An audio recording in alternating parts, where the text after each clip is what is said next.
सौ शुक्र मनाया करो उस परम पिता के,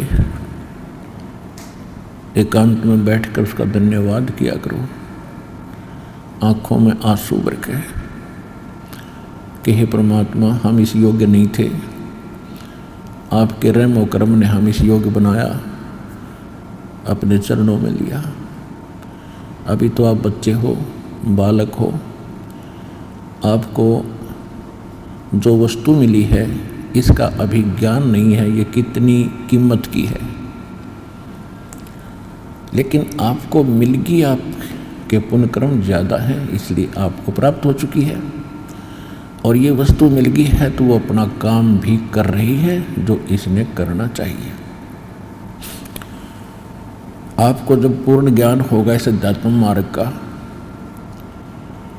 आप रात को बैठकर सोचा करोगे, हे परमात्मा क्यों कर दया हुई, कैसे मेर करी मालिक, आपने ऐसा अनमोल ज्ञान, ऐसा भक्ति मार्ग कभी स्वप्न में भी नहीं सोचा था कि ऐसा कोई भगवान है, ऐसा तत्व ज्ञान है। और ये कंप्लीट कोर्स इस मोक्ष मार्ग का साधना आपको प्राप्त हुई, ये विश्व में नहीं है जो आपको प्राप्त हुई है। इसके लिए परमात्मा ने बहुत प्रयत्न किया है और इसके लिए बहुत आँख मिचौनी भी की है इस काल के साथ। काल अपना काम कर रहा है, दयाल अपना काम कर रहा है। जिस लोक में हम और आप रह रहे हैं ये काल का लोक है। काल शब्द से ही आप अच्छी तरह परिचित हैं। काल किसे कहते हैं? जो बेरहम व्यक्ति हो और जिसके दया नाम की चीज ना हो, उसने काल कहते हैं, उसको काल कहते हैं। ये ऐसा प्रभु है, ऐसा स्वामी है, ऐसा मालिक है किसी ब्रह्मांड का, या कोई रहम नाम की चीज नहीं, कोई दया भाव किसी इसके अंदर नहीं। आप देखते हो फ्लड आ जाता है, गांव के गांव विनाश हो जाते हैं। चैन से सोए हुए व्यक्ति सुबह लाश तरती उनके 100 जल में तैरते हुए मिलते हैं। कभी दुर्घटना हो जाती है, कोई बीमारी, हारी से बीमारी हो, दुख मर जाता है, किसी को कैंसर हो गई है, किसी को अन्य रोग और परेशानियां पीड़ित कर रही हैं। कहीं बाहर गए हुए हैं, ऊपर से वर्षा और ओले गिरने लग जाते हैं, सिर में लगो, आँख फूटो, कहीं लगो, कोई रहम नहीं यहाँ पर। तो ऐसे लोक में और आप रह रहे हो और कभी टेंशन नहीं बनी, कभी चिंता नहीं बनी, ये क्या हो रहा है, क्यों जन्म रहे हैं, क्यों मर रहे हैं?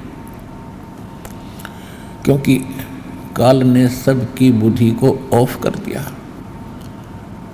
और समर्थ आते हैं, वो ज्ञान समझाते हैं, हमारी फिर से वो आंखें खोलते हैं। उसके विषय में स्वयं परमात्मा आते हैं।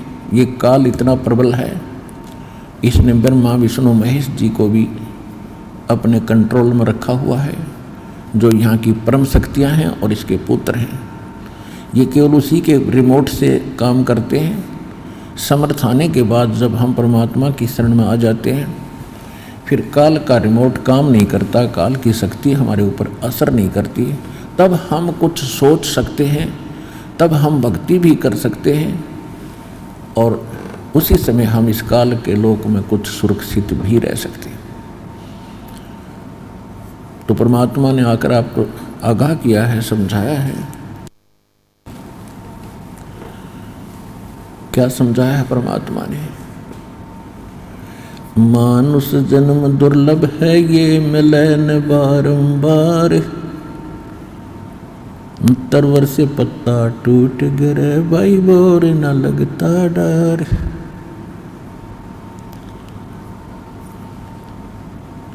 बंदे तू कर बंदगी, जय चावे दीदार, अवसर मानुष जन्म का, भाई मिले न बारंबार।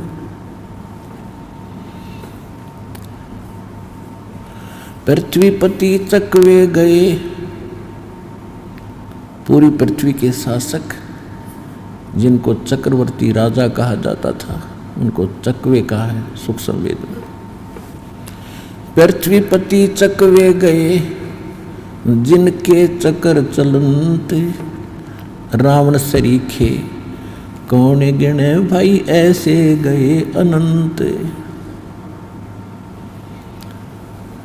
सर्व सोने की लंका थी वो रावण से रणधीरम, एक पलक में राज विराजी जब के पड़े जंजीरम।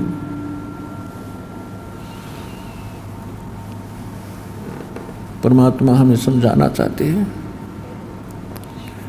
कि भक्ति बिना क्या होत है, ये भटक रहा संसार, रति कंचन पाया नहीं वही रावण चलती बार।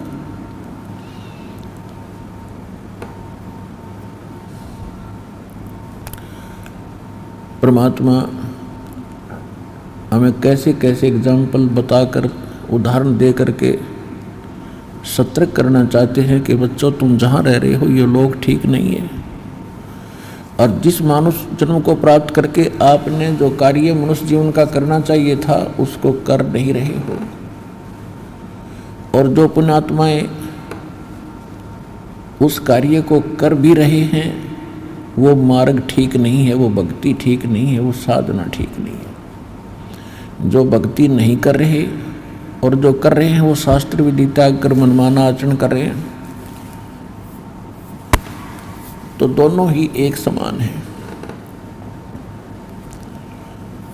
कोई भी कार्य है उसको ठीक ढंग से किया जाएगा तभी उसमें सफलता मिलती है। ये तत्व ज्ञान है, ये विशेष ज्ञान है, विज्ञान है अध्यात्म मार्ग की। कोई भी विज्ञान का जो फार्मूला है उस फार्मूले के अनुसार ही कोई वैज्ञानिक अपना अनुसंधान करेगा तो वो सफलता मिलेगी।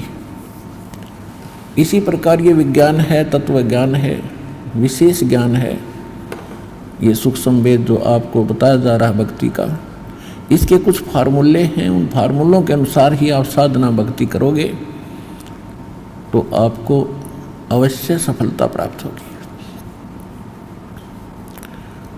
वो फार्मूले सत्संग में बताए जाते हैं। सबसे पहला मोक्ष प्राप्ति के लिए सबसे पहला जो फार्मूला है कि गुरु हो।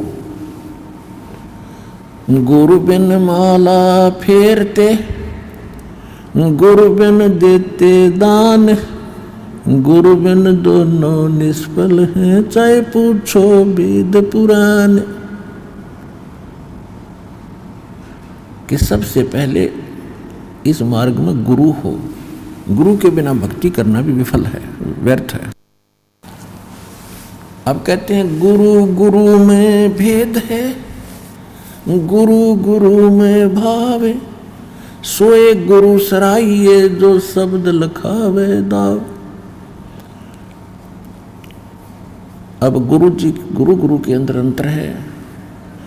गुरु पूरा हो, जिसके पास कंप्लीट कोर्स हो मोक्ष मार्ग का, संपूर्ण भक्ति विधि प्राप्त हो उसके पास, और वो संपूर्ण भक्ति विधि हमारे सद्ग्रंथों से मेल खाती हो, और जिन महापुरुषों को हम मोक्ष प्राप्त मानते हैं उनने जो साधना की हो उससे भी मेल खाती हो,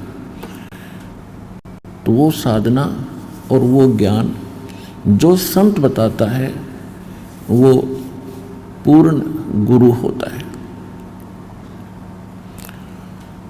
अब आज तक जितने भी आपने अन्य साधनाएं और साधक और गुरु जी मिले, उनके अनुभव की आपने किताबें पढ़ी, पुस्तक पढ़ी, वो तो आपने पढ़ ही रखी हैं, वो तो आपके पास विद्यमान है वो ज्ञान कि वो कौन सा मंत्र जाप बताते हैं, भक्ति की कौन सी विधि बताते हैं, किसको भगवान बताते हैं, भगवान का क्या स्वरूप बताते हैं। और जो दास आपको गॉड गिवन स्पिरिचुअल नॉलेज बता रहा है, परमात्मा का दिया हुआ जो ज्ञान बता रहा है, वो भी अब आपके पास उपलब्ध है। इन दोनों की तुलना करके आज शिक्षित समाज है बहुत आसानी से निर्णय कर सकता है।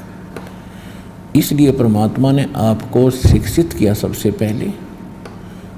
इस 1997 से पहले भारतवर्ष के लगभग 99% शिक्षित मानव समाज है, और इस शिक्षा का केवल उद्देश्य यही था, परमात्मा ने जो आपको शिक्षा दी है कि आप सदग्रंथों को स्वयं देखें। अभी तक तो ये जो नकली धर्मगुरु थे नाम सदग्रंथों का लेते थे, दंत कथा स्वयं अपनी लोक वेद, मन गढ़ंत कहानियाँ और मन गढ़ंत मंत्र, मनमानी साधना बताया करते थे। और हम ये सोचते रहे कि इन्होंने संस्कृत भाषा आती है, अच्छे धारावाहिक ये प्रवचन कर देते हैं, तो इन्होंने भगवान को पाया होगा, सदग्रंथों को ठीक से जाना होगा। अब आपको इस दास के निर्णायक ज्ञान से तुलनात्मक तरीके से आपको खूब पता लग चुका है कि किसी भी आज विश्व के धर्मगुरु को अपने सदग्रंथों का ज्ञान नहीं। वेद पढ़ने वाले वेद के विषय में नहीं जानते, इसमें भगवान की क्या महिमा बताई है, भगवान कैसा बताया है, इसमें कौन सा मंत्र बताया है। श्रीमद् भगवत गीता को श्रोधार्य करने वालों को श्रीमद् भगवत गीता का ज्ञान नहीं कि इसमें क्या भगवान की सतिथि बताई है, परमात्मा कौन है और जाप कौन सा बताया। इसी प्रकार कुरान और बाइबल और गुरु ग्रंथ साहिब के पढ़ने वालों को उस वास्तविक भक्ति विधि का कति ज्ञान नहीं। पुण्यात्माओं, ज्ञान अलग चीज होती है। ये तो सबको मालूम है भगवान है, इतना भी कोई धर्मगुरु या कोई प्रचारक बता ही देता है कि भक्ति करनी ही चाहिए, क्योंकि मनुष्य जीवन बड़ी मुश्किल से मिलता है, बिल्कुल ठीक है। लेकिन इसकी सफलता कैसे हो? जैसे किसी को कोई रोग है, किसी ने बता दिया कि तुझे ये रोग है, अब जिसको रोग है उसको पता लग गया कि हाँ ये रोग है मुझे, तो उस रोग का उपचार नहीं मिला, विधि उसकी औषधि ठीक ना मिली, तो उस ज्ञान से क्या लाभ हुआ? तो रोग कटेगा औषधि से। तो वो जो जन्म और मरण का जो रोग अपने को लगा है, ये सबसे भयंकर बीमारी है। और ये ना ब्रह्मा जी की कटरी, ना विष्णु जी की कटी, ना शिव जी की अब तक समाप्त हुआ। तो अन्य का होगा कैसे? क्योंकि हम उनको सुप्रीम पावर, सुप्रीम गॉड मान। तो वो कंप्लीट कोर्स इस दास रामपाल दास के पास है, सतलोक आश्रम बरवाला, जिला हिसार। विश्व में किसी के पास नहीं है। ये आपको तो आज समझ में आ जा तो सौभाग्य आपका, और जितना देर से समझ में आओगी इस गए वक्त को घना पछताया करोगे। ये सत्कर मान लेना।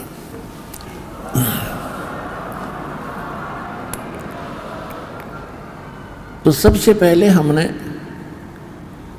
गुरु बनाना होता है, और गुरु पूरा हो। जैसे श्रीमद् भगवत गीता अध्याय नंबर 7 के श्लोक नंबर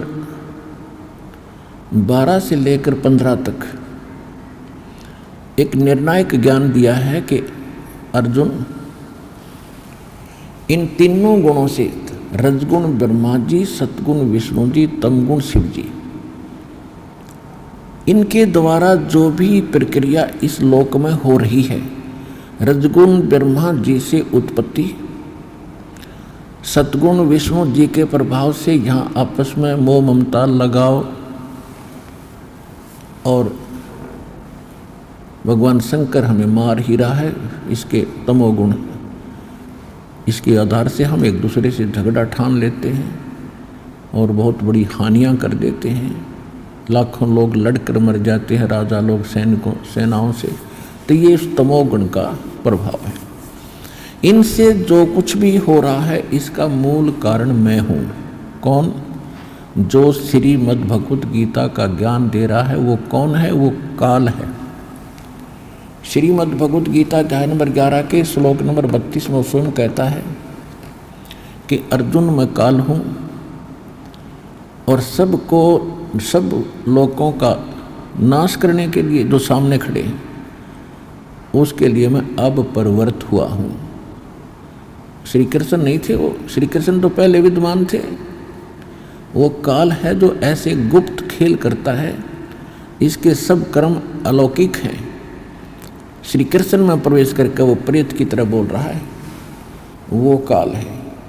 इस काल को श्राप लगा हुआ है परमात्मा की तरफ से कि 1,00,000 मानव शरीरधारी प्राणियों के शरीरों का से निकले गंध को तो रोज खाएगा, यानी 1,00,000 मानव शरीरधारी प्राणियों का नित्य आहार करेगा और 1,25,00,000 की उत्पत्ति डेली करेगा, जिसके कारण ये अपने तीनों पुत्रों को इसने एक एक गुण युक्त कर दिया। अब न ब्रह्मा जी के विष की बात, ना विष्णु जी के वश में ये गुण जो प्रभाव कर रहा है, ना शंकर जी के वश में। जैसे कोई मिर्च है,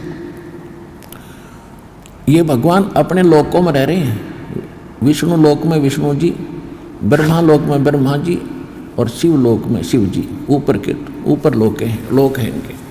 और वहाँ से इनके गुण इन तीनों लोकों पर, पृथ्वी लोक, पाताल और स्वर्ग लोक में सबको प्रभावित कर रहे हैं।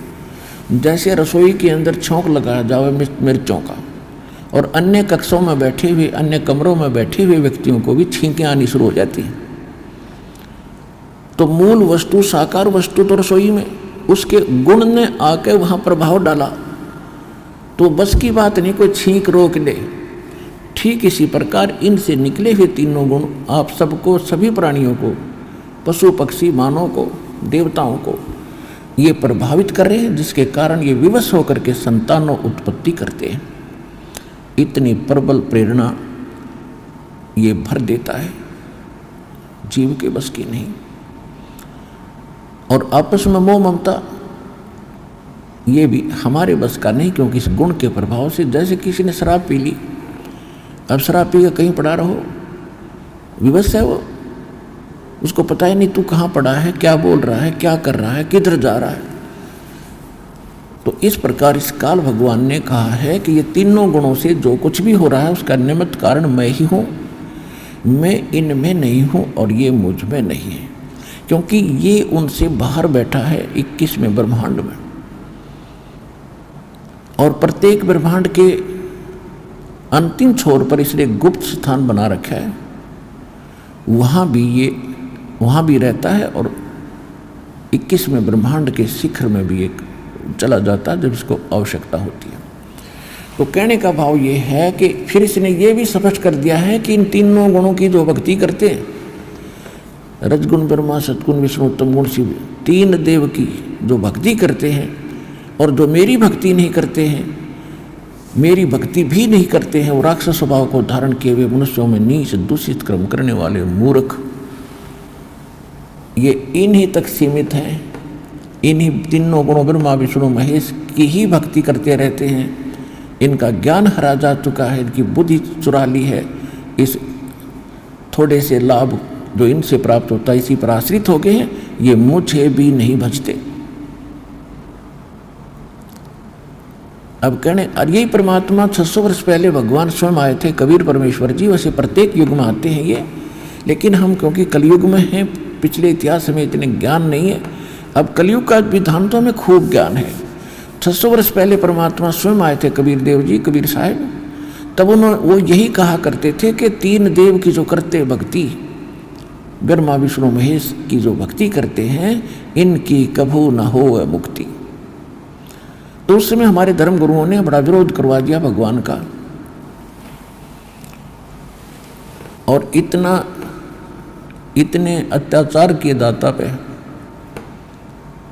यदि आपको सुनाए जाएंगे, धीरे धीरे सुनाएंगे, हृदय कलेजा मुंह को आ जाता है।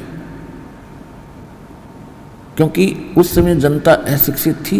भगवान साची कहा करते थे कि इन तीनों देवताओं की भक्ति जो तुम कर रहे हो ये मोक्षदायक नहीं है, ये तुम्हें पार नहीं कर सकती, और ये खुद नाशवान है, इनकी जन्म मृत्यु होती है। और हमारे धर्म गुरु कहा करते ये अविनाशी है, इनकी कोई माता पिता नहीं है, अजर व अमर है।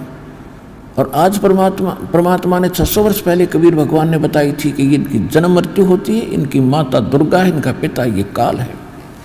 और आज हमारे उन्हीं धर्म ग्रंथों ने प्रमाणित कर दिया जिनको हम सर्वधार्य माना करते थे पवित्र पुराणों में,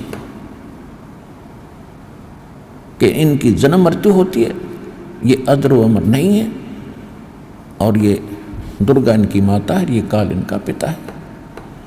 तो इससे ये भी सिद्ध होता चला जाएगा कि कबीर इज गॉड, क्योंकि भगवान बिना सच्ची बात बता नहीं सकता। सत्य भगवान ही बोल सकता है, और वो सच्चा भगवान है, सत्य साहिब है, वो कबीर देव है, कबीर साहिब है, जो सच्ची बात कहे। जिसको हम अशिक्षित कहा करते थे कि अक्सर ज्ञान नहीं रखता, ये धाणक शूद्र है, क्योंकि ये धर्म ग्रंथों को पढ़ने का अधिकारी भी नहीं है, जिस कारण से ये धर्म ग्रंथ नहीं पढ़ पाया। और ये ऊट पटांग बोल रहा है कबीर कि ये ब्रह्मा विष्णु में इस नासवान है, इनकी जन्म मृत्यु होती है, और इनकी माता दुर्गा और काल भगवान इनका पिता है। तो उस समय तो हमें हमारे पूर्वज इस बात से संतुष्ट थे, हमारे उन नकली धर्मगुरुओं से, कि ये शिक्षित नहीं है कबीर जी, इसलिए धर्म ग्रंथ तो ये नहीं जान सकता। और परमात्मा सब कुछ जानने वाले जानी जान होते, उन्होंने 600 वर्ष पहले बता दिया था। और ये हमारे धर्मगुरु आज तक उनको पढ़ रहे थे, रट्टा लगाते थे, घोट लेते थे और धारावाहिक सुनाया करते थे, कख भी पता नहीं था। चारों वेदों को घोट लेते थे, याद करते थे, उनको चतुर्वेदी कहते थे। 3 वेदों को जो कंठस्थ याद कर लेते थे उनको त्रिवेदी कहा करते थे, और 2 वेदों को जो कंठस्थ याद कर लेते थे उनको दिव्यवेदी कहा करते थे। ये तो गधों की तरह लद्दे फिरे थे, इसमें समान क्या था इनको पता नहीं था। सूक्ष्म वेद में कहा कि पीठ मनुखा दाख लदी है, और ये कर्रा खात बबूल, जैसे ऊंट के कमर पे, ऊंट के थैले में कमर पे मनुखा दाख लाद रखी व्यापारी ने, और उस कमर पर तो मनुखा दाख इतनी मीठी चीज, और वो खावा किक्कर के काट्या मत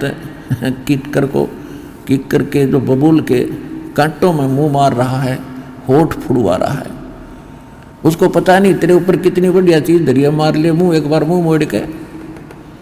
तो इन हमारे धर्म गुरु इन ग्रंथों रूपी मनुखा दाख कर लद्दे तो फिरे थे, पर साधना करें थे कति वह बबूल नकली ऊट पटांग मंत्र, ऊट पटांग साधनाएं श्राद्ध पितृ पूजा तक सीमित रहे। पीठ मनुखा दाख लदी ये कर्रा खात बबूल। तो पुण्यात्मों, हमारे उस समय तो ये नहीं माना करते थे, लेकिन परमात्मा को पहचानने के लिए एक बहुत बड़ा योगदान ये भी एक पॉइंट है कि जिसने वेद पढ़े नहीं, जिसने गीता पढ़ी नहीं, और जिसने पुराण पढ़े नहीं, और पुराणों का ज्ञान 600 वर्ष पहले बता रहे थे और ये पढ़ने वाले नहीं जानते थे, उसके लिए भगवान ने एक अनुस्वर भी दे रखा है। गुरु बिन काहू न पाया ज्ञाना, जो थोथा भूस छड़े मूड किसाना। गुरु बिन वेद पढ़े जो प्राणी, समझन सार रहे अज्ञानी।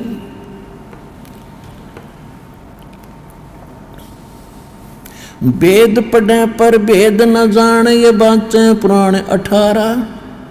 और जड़ को अंधे पत्ते खवावे, ये भूल गए सृजनहारा। परमात्मा ने सूक्ष्म वेद में कहा कि वेद पढ़ने पर भेद न जाने, ये बाँचे पुराण 18। हर पत्थर की पूजा करें, भूल गए सृजनहारा। गुरु बिन काहू न पाया ज्ञाना, जो थोथा भूस छड़े मूड किसाना।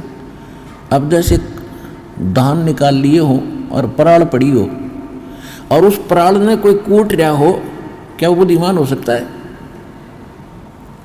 तो ये जितने भी आज तक हमारे धर्मगुरु थे, ये पराल भूस कूटते थे, और कणक का इन्हें पता नहीं था इसमें है कहाँ। तो कहने का भाव ये है कि परमात्मा ये कहते हैं, गुरु बिन काहू न पाया ज्ञाना, गुरु बिन वेद पढ़े जो प्राणी, समझे ना सार रहे ज्ञान। श्री देवी भागवत पुराण और 6ठे स्कंद में 414 पृष्ठ पे व्यास जी बता रहे, कह रहे कि राजन, सतयुग के ब्राह्मण वेद के पूर्ण विद्वान होते थे, और वो दुर्गा की पूजा करते थे। खाक विद्वान थे वेद के। वेद में है कि दुर्गा की पूजा का प्रावधान, या गीता में है कि दुर्गा की पूजा का प्रावधान? तो पुण्यात्माओं, तो कहते हैं एक ना भूला दो ना भूली, भूली सब संसारी। दास गरीब या चूक धरोधर, ये सब जगह ही चूक थी, कमजोरी थी, कमी थी, इनको ज्ञान नहीं था। तो कहने का भाव ये है कि परमात्मा ने 600 वर्ष का पहले कहा था कि तीनों देव की जो भक्ति करते हैं उनका मोक्ष नहीं होगा। और गीता जी ने क्या कहा कि इन तीनों भगवान ब्रह्मा विष्णु महेश तक जिनकी बुद्धि सीमित होगी, इनका ज्ञान हरा जा चुका है, राक्षस स्वभाव को धारण किए हुए मनुष्यों में नीच दूषित कर्म करने वाले मूर्ख। जब तो भगवान को अच्छा बुरा कहा करते थे, अब बोलो ना वो धर्मगुरु। 10 साल हो गए दास ने ढिंढोरा पीट दे, 15 साल 20 साल हो गए, और इसमें टीवी चैनल पर दे रखा है कि किसकी पूजा कराया करते, तुम किसकी पूजा कर रहे हो, तुमने जीवन नाश अपना भी किया और इन भोले श्रद्धालुओं को मिसगाइड करके इनके जीवन नाश करने के पाप के भागी और बन गए। अब सभी को सांप सूंघ गया। अगर दास गलत कर रहा तो बोलो क्यों, ना बोलने क्यों नहीं रहे? इसलिए ना बोल रहे कि आप शिक्षित हो गए, ना तो रामपाल के हट भी ना पाओ, ऐसा कर देते ये लोग।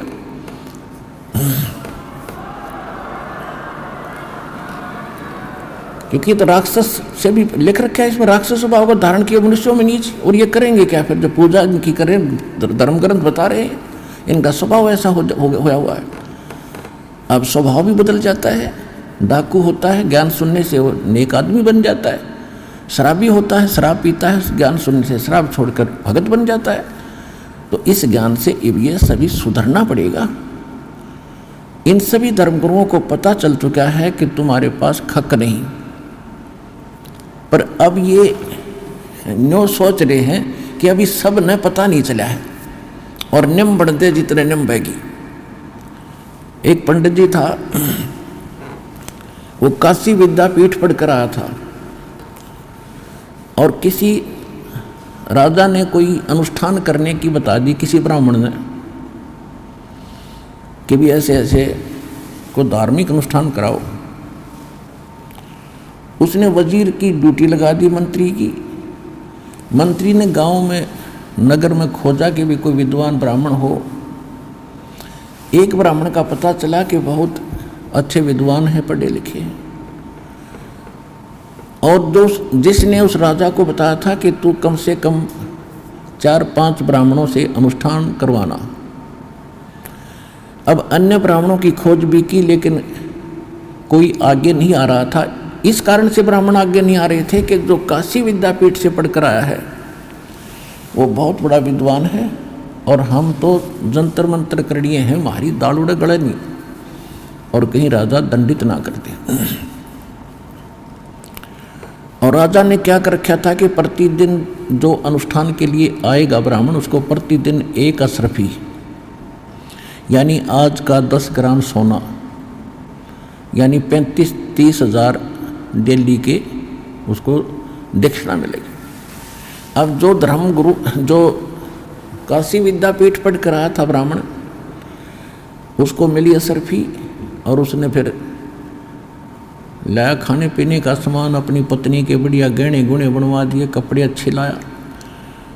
तो उसकी पंडितानी दूसरे तीसरे दिन बढ़िया गहने और कपड़े पहन कर गई कुएं पर पानी लेने के लिए। अन्य ब्राह्मणियों ने पूछा कि ऐसा क्या हाथ लग गया तुम्हारे, इतने बढ़िया बढ़िया कपड़े और गहने बनवा लिए? कि मेरा पति राजा के यहाँ कथा वो मंत्र करने जाता है, अनुष्ठान करने जाता है, 1 अशरफी डेली देता है राजा। तो एक और ब्राह्मणी ने अपने पति से कहा कि आप भी जाया करो ऐसे ऐसे वहाँ पर, और राजा 1 अशरफी देता है, आप भी तो ब्राह्मण हो। वो कहने लगा कि मिश्राणी, वो तो काशी विद्यापीठ पढ़ कर आया है जो वहाँ अनुष्ठान कर रहा है, और मैं इतना पढ़ा लिखा नहीं हूँ, मेरी उड़ा बात बने नहीं। तो फिर वो लगी कहने के लगी कि तू वैसे तो इतनी पढ़ताई दिखाता है, अब जहाँ पर अच्छा माल मिलता है तो वहाँ नहीं जाता है, वो अलग ही लड़न। उसने सोचा देखी जा गया तो कड़े यहाँ भी होगी, ना जाऊँगा तो दिक्कत होगी। तो लेकर पोथी वो भी पहुँच गया मंत्री जी के पास कि मंत्री जी मैं भी ब्राह्मण हूँ। कहा जाओ जी बैठ जाओ। वो जो पहले वाला विद्वान बैठा था थोड़ी दूरी पर उसका आसन लगा दिया। अब वो पहले वाला तो अपनी संस्कृत जो उसने याद कर रखी थी वो बोल रहा था भूर्भुवः स्वः तत्सवितुर्स्वः। और वो दूसरा नौका जो यूं जो यूं कहे वही स्वाहा, मन मन मन होकर जो यूं कहे वही स्वाहा। फिर ऐसे तीसरे वो दूसरी वाला भी पैसे लेकर गया, अशरफी उसकी पत्नी ने भी खूब अपने कपड़े उपड़े सिमाई बढ़िया। तो तीसरी ब्राह्मणी को पता चला, उसने भी अपने पति को श्रृंगार दिया, वो भी चला गया। अब उसको भी आसन दे दिया तीसरे नंबर पर। पहले वाला बोलता संस्कृत भूर्भुवः स्वः, दूसरा जो यूं कहो, तीसरा कहता कब तक नंबेगी स्वाहा, कब तक नंबेगी स्वाहा। अगला कब तक नंबेगी हमारी यह बकवाद। फिर चौथा भी पहुंच गया, चौथे का चौथे नंबर पर लगा दिया। अब पहले वाला तो अपनी संस्कृत बोलता है स्वाहा, दूसरा कहता है जो यूँ बोलो वही स्वाहा, दूसरा कहता है कब तक नंबेगी स्वाहा, चौथा कहता है नंबर दे जब तक नंबेगी स्वाहा, नंबर दे जब तक नंबेगी स्वाहा। अकपोल पट्टे जब तक पिटाएंगे पर इतने तक मिलन दे जो मिल रहा है तीन तर।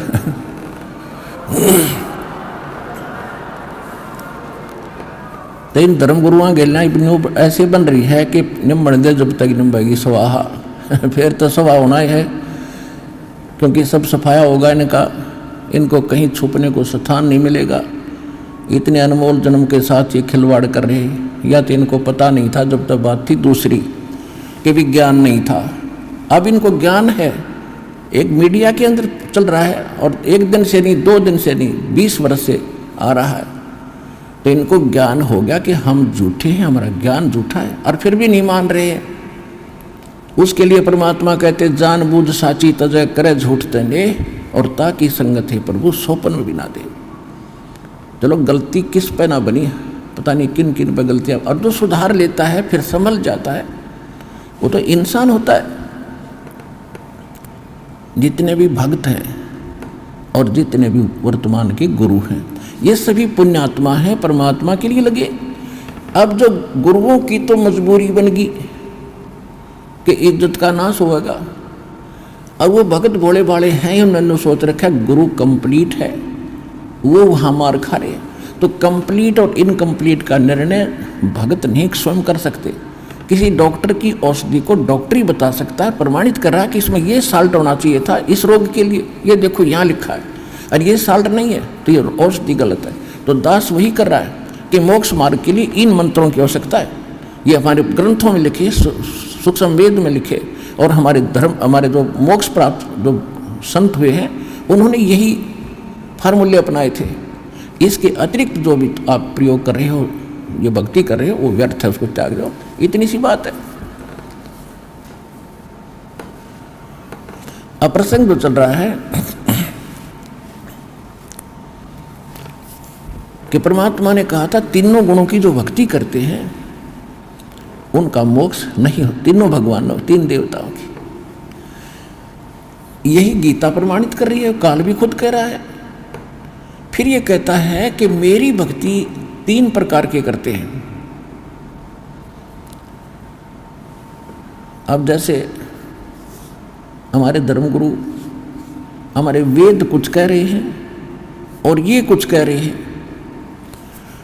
तो इसमें वेद क्या, ये गीता ज्ञानदाता जो है ये ब्रह्म है, इसको काल भी कहते हैं। इसको श्रीमद् भगवत गीता अध्याय नंबर 15 के श्लोक 16 में सरपुरुष भी कहा है।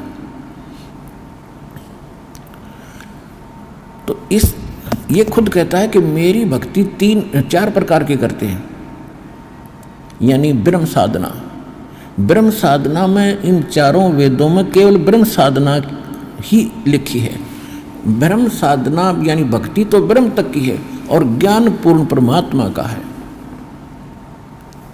यहाँ ये ऋषि लोग यहाँ मार खा गए, इनको ज्ञान नहीं था, गुरु इनको मिले नहीं, कंप्लीट संत इनको पूर्ण संत मिले नहीं, जिस कारण से इन्होंने ओम नाम जो गीता ज्ञानदाता, वेद ज्ञानदाता ब्रह्म का है, सर्वपुरुष का है, इस मंत्र को इन्होंने कंप्लीट गॉड का मान लिया, पूर्ण परमात्मा का मान लिया गलती से।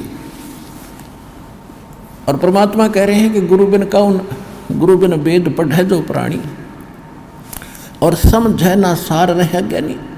गीता अध्याय नंबर 4 के श्लोक नंबर 32 और 34 में कितना गजब का ज्ञान बता रखा है कि अर्जुन, गीता अध्याय नंबर 4 के श्लोक 32 में कहा है कि जो परमात्मा ने स्वयं आकर अपने मुख कमल से जो अनुष्ठान यज्ञों की जानकारी विस्तार के साथ दी है,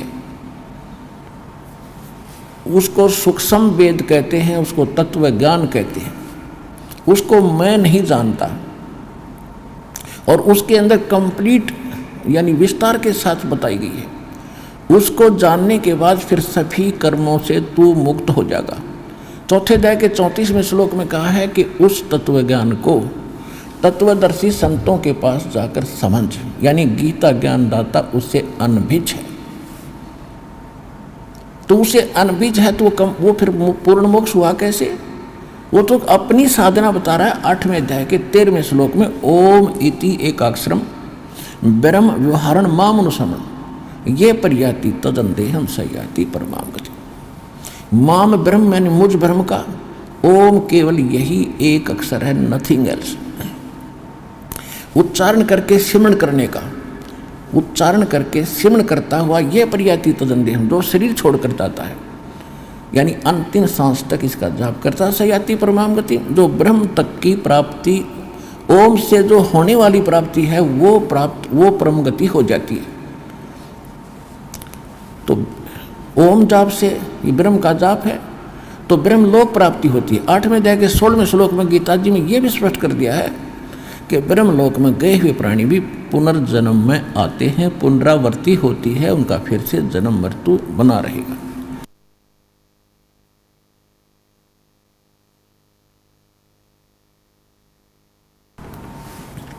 और श्रीमद् भगवद गीता अध्याय नंबर 2 के श्लोक 12 में, गीता अध्याय नंबर 4 के श्लोक नंबर 5 में और 9 में, गीता अध्याय नंबर 10 के श्लोक नंबर 2 में ये गीता ज्ञानदाता ब्रह्म कहता, अर्जुन तेरे और मेरे बहुत जन्म हो चुके, तू नहीं जानता मैं जानता। मेरी उत्पत्ति को ये देवता नहीं जानते, न ऋषि जानते, क्योंकि ये मेरे से उत्पन्न हुए हैं। तो इससे सिद्ध हो गया कि गीता ज्ञानदाता स्वयं नाशवान है। तो और ये इसकी साधना किया हुआ ब्रह्मलोक में जाता है, ब्रह्मलोक में गए प्राणी फिर पुनरावृत्ति में होते हैं। ये पूर्ण मोक्ष नहीं हुआ, ये परम शांति नहीं हुई। कौन सी? जो श्रीमद् भगवद गीता अध्याय नंबर 18 के श्लोक नंबर 62 में कहा कि अर्जुन तू सर्वभाव से उस परमेश्वर की शरण में जा जो गीता ज्ञानदाता से अन्य है। उस परमात्मा की कृपा से तू परम शांति को और सनातन परम धाम को प्राप्त होगा, शाश्वत लोक में चला जाएगा।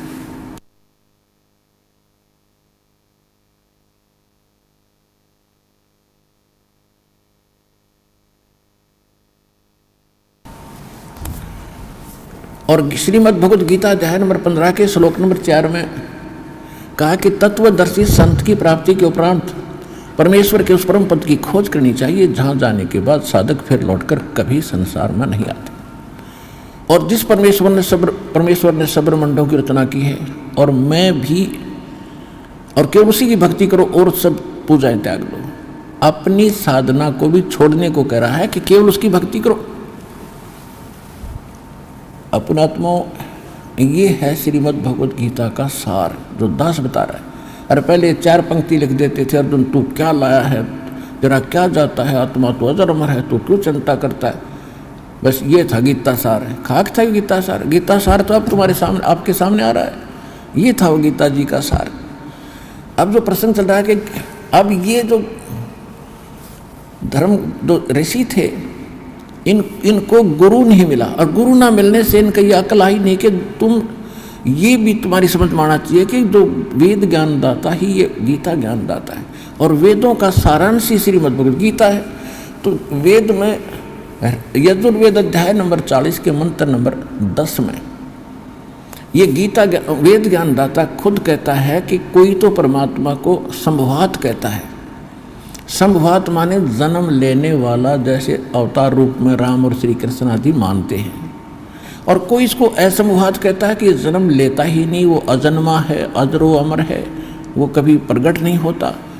लेकिन इसकी सही जानकारी तो तत्वदर्शी संत बताएंगे, उनसे सुनो।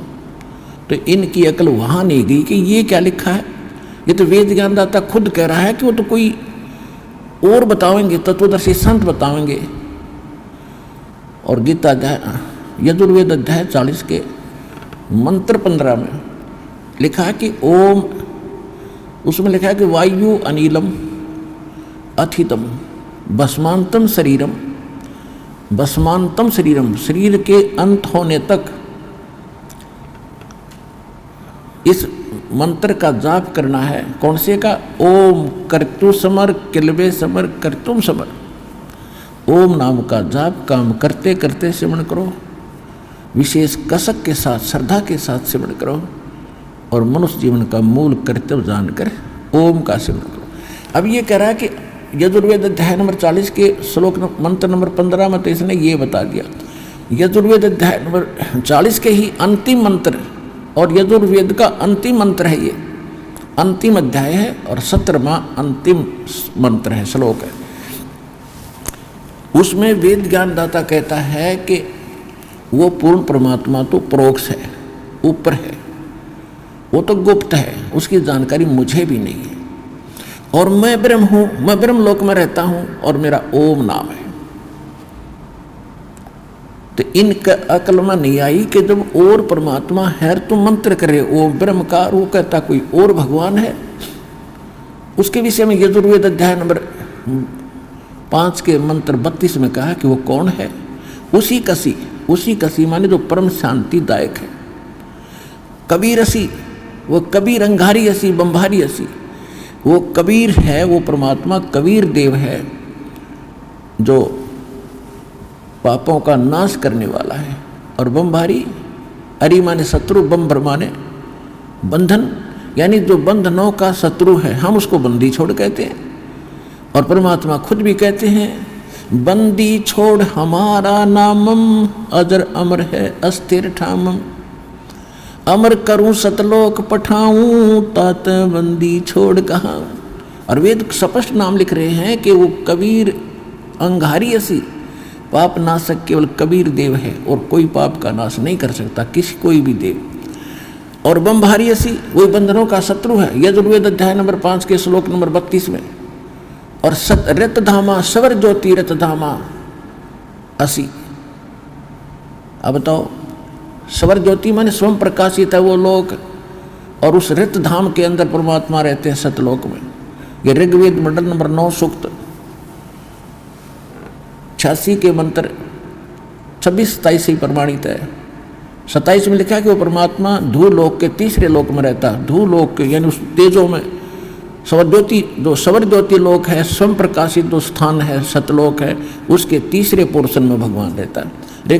ऋग्वेद मंडल नंबर 9 सूक्त 54 मंत्र 3 में भी लिखा है कि वो परमात्मा सभी लोकों के ऊपर के लोक में तिष्ठति, वहाँ बैठा है, विराजमान है। और ये क्या करते, भगवान निराकार है, वो तो कण कण में विद्यमान है, भगवान कहीं एक स्थान पर नहीं रहता। और वेद क्या बता रहे हैं? तो इनके विषय में कहा है कि मोती मुक्ता दर्शत नाही, ये जग है सब अंदरे, दिखत के तनेण चसमिन का फिरा मोतिया बंदरे। किसी का सफ़ेद मोतिया हो जाए या काला मोतिया हो जाए, उसकी आंख तो ऐसी दिखा करें गजब की, कति ओके होगा, साफ होंगी, खूब दिखता होगा, स्वस्थ है, लेकिन उसको दिखता कति नहीं। इसी प्रकार ये विद्वान और संस्कृत के माहिर दिखाई देते थे, पर इनको मोतिया बिन था इस ज्ञान का, अज्ञान का मोतिया बिन था। दिखत के तो नैण चसमिन का फिरा मोतिया बिन रे। और इसी भ्रम में हम रह गए कि न खूब दिखता होगा, उंगली पकड़ कर चल पड़ी हमारी, आप भी गड्ढे में मर गए गिर के और हम भी डाल दिए सारे। तो अब इस ऑपरेशन, इस मोतियाबिंद का ऑपरेशन, अज्ञान रूपी मोतियाबिंद का ऑपरेशन करने की सेवा इस दास को प्राप्त हुई है। पूरा विश्व आओ और ये ऑपरेशन कराओ और ठीक मार्ग ग्रहण करो।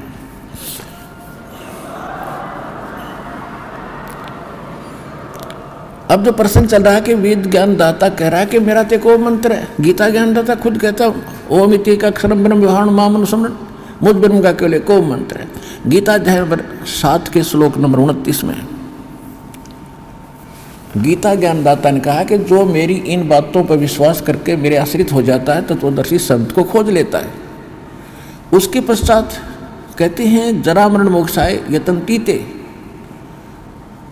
माम आश्रित यतन्तीते, जो मेरे इस ज्ञान को आश्रय करके तत्वदर्शी संत जिन्होंने खोज लिया वो केवल जरा और मरण के लिए ही, जरा माने वृद्धावस्था बुढ़ापे के दुख से बचने के लिए, और जन्म और मरण के यानी बार बार मृत्यु ना हो उसके लिए जो प्रयत्न करते हैं, प्रयत्नशील हैं, वो तत्ब्रह्म विदु कृष्णम अध्यात्म अखिलम च कर्मम च अखिलम, यानी वो पूरे उस तत्ब्रह्म से परिचित हो चुके हैं। तत्ब्रह्म से, गीता ज्ञानदाता से अन्य वो ब्रह्म है, ब्रह्म माने भगवान होता है, उस अन्य भगवान से, तत्ब्रह्म से और सारे यहाँ कर्मों से परिचित हैं और पूरे अध्यात्म मार्ग से परिचित हो चुके हैं।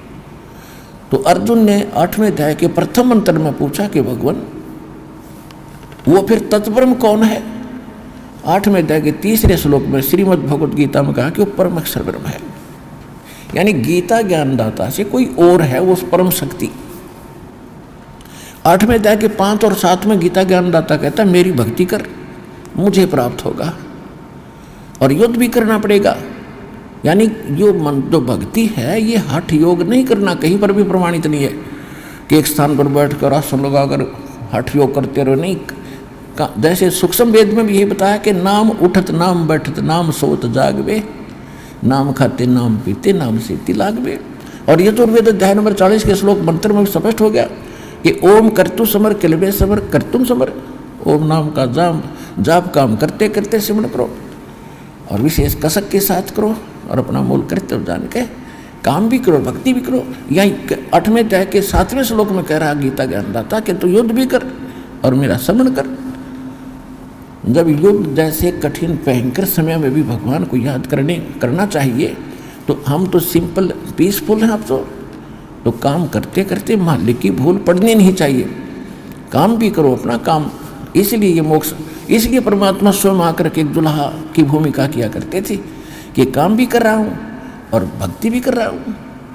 दिखा रहे थे करके, वो तो हमारे लिए एक उदाहरण दे रहे थे कि काम ना, मोक्ष तो ऐसे होगा जंगल में जाकर वहाँ धूना लगा के या किसी प्रकार खड़े बैठ गए, वो तरीका नहीं है मोक्ष का।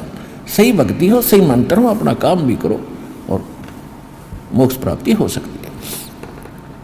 लेकिन मंत्र कंप्लीट हो और गुरु पूरा हो। अब जो प्रसंग चल रहा है गीता अध्याय नंबर 8 के श्लोक 5 और 7 में तो उसने अपनी भक्ति बता दी। गीता अध्याय नंबर 8 के श्लोक नंबर 8, 9, 10 3 मंत्रों में उस परम अक्षर ब्रह्म की भक्ति बताई है कि तत्वदर्शी संत बताओगा मैं नहीं जानता। उसका मंत्र बता दिया 17वें अध्याय के 23वें श्लोक में श्रीमद् भगवत गीता में। ब्रह्म का है, ये तो सार्वजनिक कर रखा है इसने। और तत् और सत्य सांकेतिक है, ये कोड वर्ड है। जैसे बादाम का ऊपर एक कवर होता है, उसके अंदर छिलका होता है और वो बादाम ही कहलाता है, लेकिन वो छिलका खाने का नहीं, छिलका उसके अंदर है वो। तो ऐसे ही के अंदर ये कोड वर्डों में वो गिरी छुपा रखी थी। वो दास के अतिरिक्त इस विश्व में किसी के पास नहीं है, इसका भेद भी नहीं, किसी को छीट भी नहीं लगी किसी को।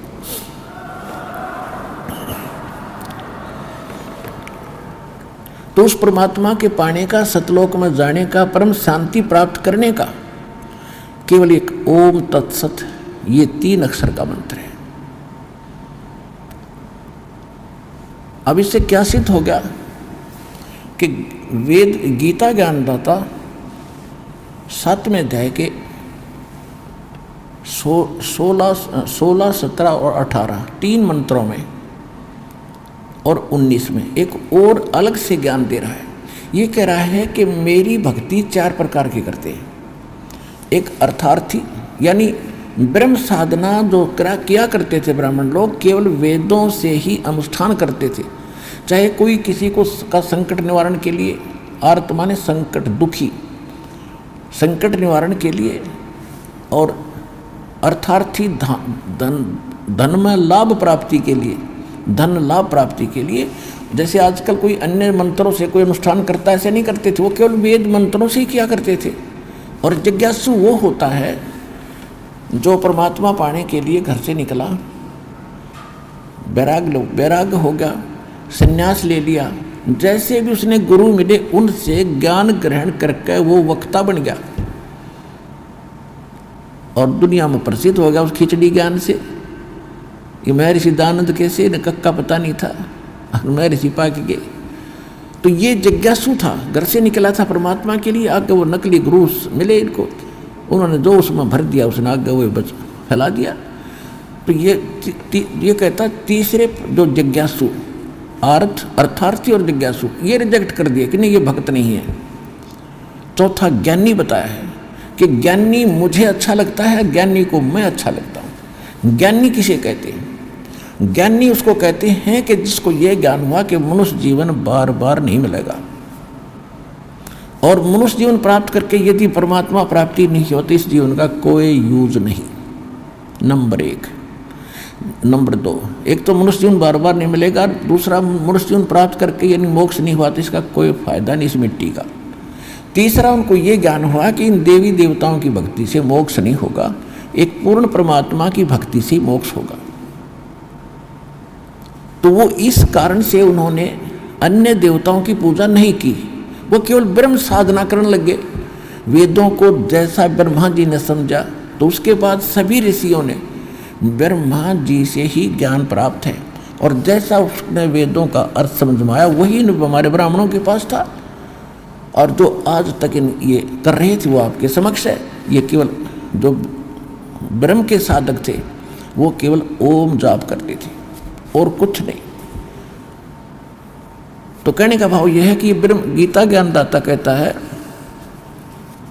तो इनको इन ब्राह्मणों को ये समझ में नहीं आया कि ये तो और भी बता रहा है कि वो परमात्मा कोई और है, उसकी जानकारी कोई संत रखता है, तत्वदर्शी संत रखता है। वो ज्ञान वो है जो भगवान खुद आकर अपने मुख कमल से बताता है।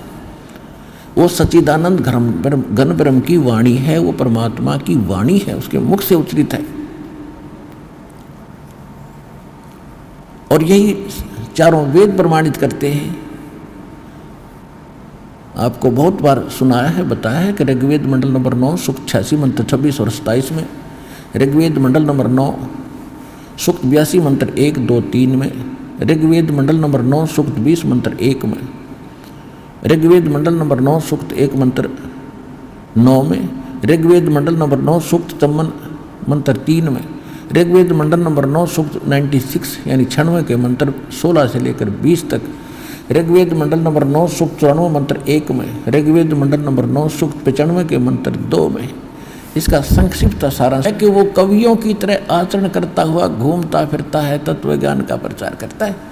और ऋग्वेद मंडल नंबर 9 सूक्त 96 के 17 और 18 में स्पष्ट कर दिया है कि वो परमात्मा कबीर देव है, उसका नाम कबीर देव, और कबीर वाणी के द्वारा लोकोक्तियों के माध्यम से, दोहों के माध्यम से अपना ज्ञान प्रचार, यथार्थ ज्ञान प्रचार करता है। और जिस कारण से वो प्रसिद्ध कवियों में से भी एक गिना जाता है, लेकिन वो होता है भगवान।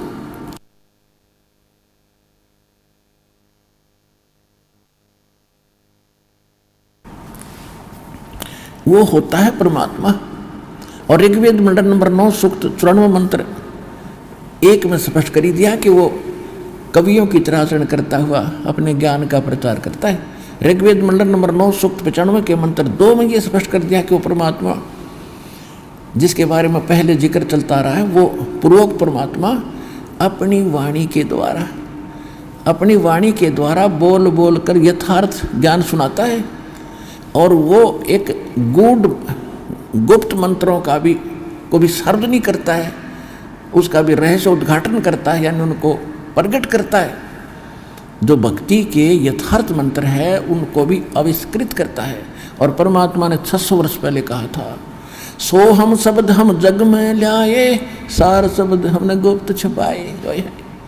कहते सोहम शब्द किसी वेद गीता और आपको पुराणों में नहीं मिलेगा। ये सोहम शब्द हम लाए, वैसे मूल ग्रंथ हैं वेद और गीता, इनमें सोम शब्द नहीं मिलेगा। यदि किसी अन्य शास्त्र में है तो कबीर परमात्मा चारों युगों में आते हैं और इनसे मिलते रहे हैं। जैसे शंकर भगवान को भगवान मिले थे कबीर साहब साधु रूप में, और इनको भी ये सोहम मंत्र दिया था, ये उसका जाप करते हैं। लेकिन वो कंप्लीट कोर्स नहीं दिया इनको, किसी को ओम दे दिया, किसी को हरिओम दे दिया, विष्णु जी को लक्ष्मी को हरिओम दे रखा है, ये उसका जाप करते हैं। और हम भी उसी का जाप करते हैं, तो हमसे प्रेम करते हैं, हम अट्रैक्ट होते हैं हमारे साथ। इसलिए इन मंत्रों को आपको इसलिए दिया गया है, ये इनकी पूजा नहीं है, इनसे लाभ लेने के ये मंत्र हैं। तो परमात्मा ने 600 धर्मदास जी को बताया था और गरीबदास जी को बताया था, हम बैरागी ब्रह्मपद और सन्यासी महादेव और सोहम मंत्र दिया शिव जी को करे हमारी सेव। तो यही वेद बताता है कि वो परमात्मा जब आते हैं अपनी वाणी के द्वारा ज्ञान प्रचार करते हैं, तो उस एक भक्ति मार्ग के गूढ़ मंत्रों का भी, गुप्त मंत्रों का भी वो सार्वजनिक करते हैं, जो किसी को भी ज्ञान नहीं होता। अब इनके या बुद्धि में नहीं आई कि वेदों में इतना ढेर सारा ज्ञान है, तुम कर क्या रहे हो? वो मंत्र तुम्हें प्राप्त नहीं हुआ जो परम अक्षर ब्रह्म का है। ये तो ब्रह्म का जाप है ओम, और ओम जाप पर गाटा जोड़ रहे, सारा जीवन खो दिया। तो यहाँ परमात्मा ने बताया है कि गुरु बिन काहू न पाया ज्ञान, जो थोथा भूछड़ मूड किसाना। गुरु बिन वेद पढ़े जो प्राणी, समझे न सार रहे अज्ञानी। इससे सब सिद्ध है कि ये अज्ञानी थे, जितने भी ब्राह्मण ब्रह्मा जी से लेकर विष्णु और शिव जी तक, और नीचे का तो गिनती क्या, इनको वेद ज्ञान भी नहीं था। उसमें किसकी भक्ति बता रखी है? स्वयं परमात्मा ने आकर ये ज्ञान दिया है, और यह इस दास के ऊपर प्रजा की है। क्योंकि जिन महापुरुषों को परमात्मा मिले थे, अच्छी आत्माओं को, उनको मना कर दिया था, उनको प्रतिज्ञा दिला दी थी कि अभी इन मंत्रों को किसी को सार्वजनिक ना करना, नहीं तो बिचली पीढ़ी जो मैंने पार करना सभी संसार को। उस समय ये नकली लोग जितने भी गुरु हैं यही ज्ञान और यही मंत्र देते पाओगे, और ये हैं काल के दूत, इनको अधिकार है नहीं ये जाप देने का। तो अनधिकारी जो पासपोर्ट बनावे या कोई ड्राइविंग लाइसेंस बनावे, चालक प्रमाण पत्र, वो कामयाब नहीं होता समय पर, और लगता एक जैसा ही है। तो परमात्मा ने इसलिए आँख में चौनी करके इस समय तक इस ज्ञान और इस समाधान को गुप्त रखना था, और अब सार्वजनिक करने का आदेश दास को हो चुका है, अब ये कर रहा है, और तो आप समझ रहे हो, आपका कल्याण हो जाएगा।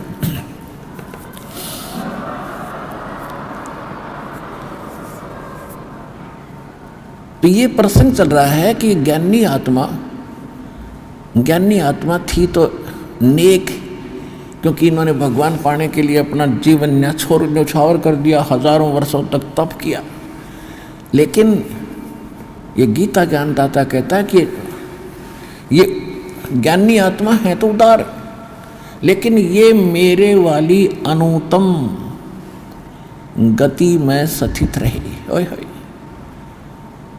अब देखो इन हमारे धर्म गुरुओं ने 7वें अध्याय के 18वें मंत्र में जो अनुत्तम शब्द है उसका अर्थ कर दिया अति उत्तम, श्रेष्ठ, सर्वश्रेष्ठ गति। अब चौथी कक्षा के बच्चे ने पूछ लो भाई, उत्तम माने गुड, अनुत्तम बैड, और ये बैड का अर्थ और गुड लिखा हुआ है, तो कितनी अकल होगी इन धर्म ग्रंथों के अनुवादकर्ताओं में। एक अन्य की अकल नहीं थी, एक अन्य की, क्योंकि इन्होंने श्री कृष्ण को सुप्रीम पावर मानकर सब ग्रंथों को वहाँ जोड़ने की चेष्टा की, तो ये जुड़ा नहीं करती। चोर चुरावे तुम बड़ी गड्ढे पानी में, वो गड्ढे व ऊपर आवना सच्चाई छे नहीं ना। अब ये खुद कह रहा है कि ये उद्धार आत्मा 7वें अध्याय के 18वें श्लोक में श्रीमद् भगवत गीता अध्याय नंबर 7 के श्लोक नंबर 18 में दास वर्णन कर रहा है। गीता ज्ञानदाता कहता है कि ये ज्ञानी आत्मा ये हैं तो उद्धार नेक हैं, लेकिन इनको तत्वदर्शी संत मिला नहीं, और ये मेरे वाली यानी ब्रह्म योग्य काल बोल रहा है, मेरे वाली अनुत्तम गति में ही आश्रित रहे। घटिया गति। अब ये घटिया क्यों कही? अनुत्तम, ये तो सर्वश्रेष्ठ लिख रहे हैं, गलत कर रखा है ना। इसलिए कहा कि जैसे गीता अध्याय नंबर 8 के श्लोक नंबर 1 में इसने बता दिया कि मेरा देखो मंत्र है मुझ ब्रह्म का, और इसकी ओम नाम का जाप अंतिम सांस तक करते रहोगे तो मेरे इसकी जो मिलने वाली परम गति को प्राप्त होगी। 8वें अध्याय के 16वें श्लोक में स्पष्ट कर दिया कि ब्रह्मलोक में गए हुए प्राणी भी पुनरावृत्ति में है, और खुद भी इसने स्पष्ट कर दिया दूसरे अध्याय के 12वें श्लोक में, चौथे अध्याय के 5वें और 9वें श्लोक में, और 10वें अध्याय के दूसरे श्लोक में गीता जी में कि अर्जुन तेरे और मेरे बहुत जन्म हो चुके हैं, तू नहीं जानता मैं जानता हूं। तो इसने ये भी स्पष्ट कर दिया है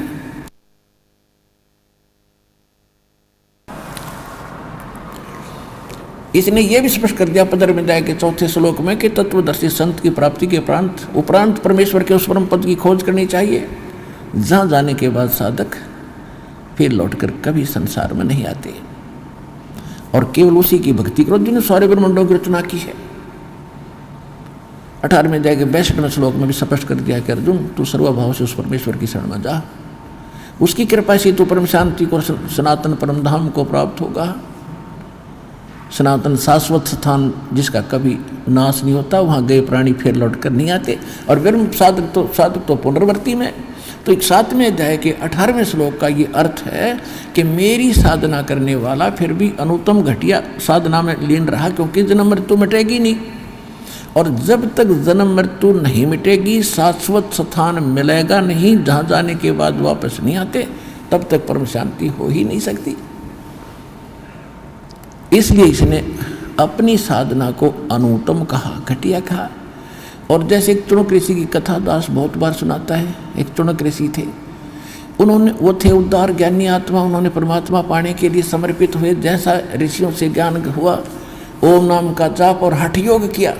हठ योग किसी साधना में, किसी वेद में प्रमाणित नहीं है, ना किसी सदग्रंथ में प्रमाणित है। ये भूल कहाँ से लगी इनको? ब्रह्मा जी जब नारद जी पूछ रहे हैं देवी पुराण के 3रे स्कंद कि एक ब्रह्मांड की रचना बताओ पिताजी। तो ब्रह्मा जी कह रहे हैं कि नारद क्या बताऊं, मैं जब मैं होश में आया तो मैं कमल के फूल पर बैठा था, मुझे नहीं मालूम मैं कहाँ से उत्पन्न हुआ, कौन मेरा जनक है। फिर मैं खोज करने लगा, ऊपर नीचे धक्के खाए।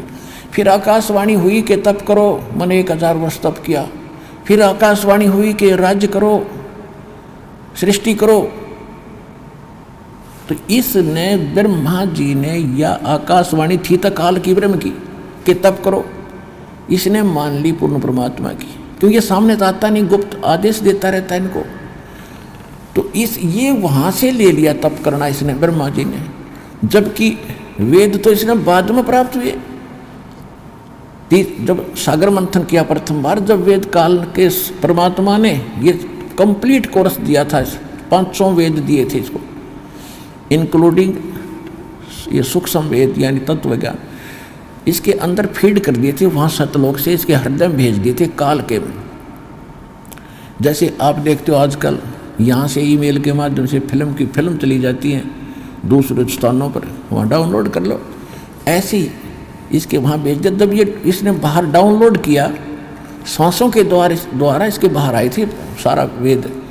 इसने जब पढ़ा, इसने देखा कि उस वेद में वो कंप्लीट एक का वेद था, एक पूरा ग्रंथ था। इसने पढ़ते पढ़ते देखा कि इसमें तो बहुत जानकारी है ऊपर की, सच्चे भगवान की। इसने वो पोर्शन निकाल दिया, और ये 4 वेद भगवान के डर से ये 4 वेद रख लिए, जिसमें महिमा तो पूर्ण परमात्मा की है और साधना केवल इस ब्रह्म तक की है। और परमेश्वर ने 600 वर्ष पहले कहा था कबीर भगवान ने कि वेद मेरा भेद है, मैं ना वेदन के माही और जौन वेद से मैं मिलूँ। ये वेद जानते ना, चारों वेद मेरी महिमा का गुणगान करते हैं। धर्मदास 600 वर्ष पहले भगवान बताया करते थे।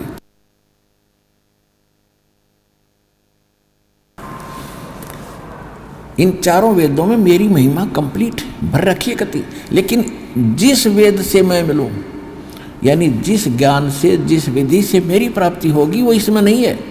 वो तो परमात्मा स्वयं आकर देता हो, तत्व ज्ञान उसके अंदर है। तो जब तक उस परमात्मा की विधि प्राप्त हुई नहीं, ज्ञान हो गया, तो उस ज्ञान का क्या लाभ हुआ? तो ये इस प्रकार इन ऋषियों के साथ धोखा हुआ।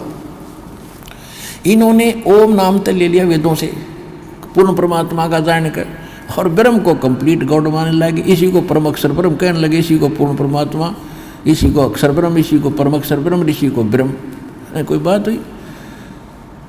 एक स्टेट के मंत्री को, मुख्यमंत्री को कोई प्रधानमंत्री भी कहो, राष्ट्रपति भी कहो, तो कितना विद्वान है वो, क्या जाना उसने उस प्रोसीजर को। तो इस प्रकार इन ऋषियों के साथ अभी तक इन्हों धोखा हो गया। तो इस टुनक नाम के ऋषि ने वेदों वाला तो मंत्र ले लिया, उसका जाप शुरू किया, और हठ योग ले लिया। ब्रह्मा की दंत कथा लोक वेद से, ये वेद में नहीं है। श्रीमद् भगवद गीता अध्याय नंबर 7 के 12 से लेकर 15 में जो दास ने आपको बताया कि तीनों गुणों से, ब्रह्म गुण, ब्रह्मा, सतगुण, विष्णु, तमगुण, शिव जी से जो हो रहा है, ये सब इसका निमित्त कारण मैं ही हूँ। ब्रह्मा जी से उत्पत्ति और विष्णु जी से सतीथि, शंकर जी से संहार हो रहा है, इसका निमित्त कारण गीता ज्ञानदाता ब्रह्म कहता मैं हूँ। फिर इसने ये बताया कि इन तक, जिन ब्रह्मा विष्णु महेश तक की जो बुद्धि, इनकी पूजा में जिनकी बुद्धि स्थिर है, इनका ज्ञान हरा जा चुका, वो राक्षस स्वभाव को धारण किए मनुष्यों में नीच दूषित कर्म करने वाले मूर्ख, ये मेरी भक्ति भी नहीं करते। फिर 7वें अध्याय के 20 से लेकर 23 तक और निर्णायक ज्ञान दिया है कि जिनकी, जो इन देवताओं की जो पूजा करते हैं, वो पूजा तो कर रहे हैं भगवान समझ के, भगवान की भक्ति कर रहे हैं, लेकिन इनको जो मैंने थोड़ी बहुत पावर दे रखी है, उसका अक्षीणिक लाभ इन मूर्खों को प्राप्त हो रहा है। ये सच्चाई नहीं है। देवताओं की पूजा करने वाले देवताओं तक सीमित रह जाएंगे, इनका जन्म मृत्यु सदा बना रहेगा। फिर गीता अध्याय नंबर 16 के श्लोक नंबर 23 में, 23 और 24 में गीता ज्ञानदाता कहता है कि जो शास्त्र विधि को त्याग कर मनमाना आचरण करते हैं, उनको उनकी न तो गति होती है और न उनको कोई सिद्धि प्राप्त होती है, न ही कोई सुख होता है, यानी यूजलेस। 16 में जाके 24वें श्लोक में कहा कि अर्जुन, इससे तेरे लिए कर्तव्य और अकर्तव्य की व्यवस्था में जो साधना करनी चाहिए, जो ना करनी चाहिए, वो सदग्रंथ ही प्रमाण है। इसके अतिरिक्त किसी की लोक वेद का, किसी की दंत कथा पर विश्वास मत करना। 17वें अध्याय के 4 से लेकर और 6 तक, 1 से लेकर 6 तक निर्णायक ज्ञान दिया है। अर्जुन ने पूछा कि जो शास्त्र विधि त्याग के और जो मनमानी साधना करते हैं, उनका स्वभाव कैसा है, वो किस स्वभाव के होते हैं, कैसी भक्ति करते हैं। तो गीता ज्ञानदाता कहता है जो अच्छी आत्मा है वो तो इन देवताओं की भक्ति करते हैं, ब्रह्मा विष्णु महेश की, और जो वो तो अच्छी आत्मा होती है, और दूसरे जो होते हैं वो तो सतोगुणी होते हैं, जो देवताओं की पूजा करते हैं। तो शास्त्र विधि त्याग का मनमाना आचरण है, लेकिन अच्छी आत्मा जो होती है वो तीन ब्रह्मा विष्णु महेश, इन देवताओं की, वो तो सतोगुण स्वभाव के होते हैं। और रजोगुण स्वभाव के होते हैं ये जो साधना करते हैं, ये यक्षों की और अन्य साधना जंतर मंत्र भूत प्रेत पितरों की। और जो तमोगुण प्रभाव के होते हैं ये सेवड़े टाइप के लोग होते हैं, ये इस तरह की साधना करते हैं। और लेकिन इन सब का फिर निर्णय दिया है 75 में जाके 6ठे श्लोक में कि ये सभी शास्त्र विधि त्याग कर मनमाना आचरण करने वाले मूर्ख इस शरीर के अंदर मुझे भी और परमात्मा का भी वास है इसके अंदर, उसको भी ये क्रस करते हैं। इनको राक्षस स्वभाव का जान, और ये अच्छी आत्मा नहीं है, ये कंप्लीट। क्योंकि गीता का समझना कोई बालकों का खेल नहीं, परमात्मा बुद्धि दे अपने कृपा पात्र पे, तभी ये अनमोल ग्रंथ समझ में आते हैं। और टीचर उसी को कहते हैं जो हमारे सिलेबस को ठीक से जाने। वो टीचर कहाँ, जब सिलेबस का ज्ञान नहीं अटपट सुना रहा है तो टीचर नहीं है। तो जितने भी आज तक धर्मगुरु किसी भी धर्म के हैं उनको अपने सिलेबस का ज्ञान वर्तमान वालों को नहीं है। इस दास रामपाल दास के अतिरिक्त विश्व में नहीं है। ये कद्दे समाज था रहे। और दास को पूरे विश्व के जितने ग्रंथ हैं सबका जानकारी है, एक की नहीं। क्योंकि हमारा जन्म तो हिंदू धर्म में हुआ, केवल हिंदू धर्म के शब्द ग्रंथ नहीं, पूरे विश्व के जितने भी धर्म ग्रंथ हैं सबकी जानकारी दास को दी है कबीर भगवान ने, उस परमात्मा ने।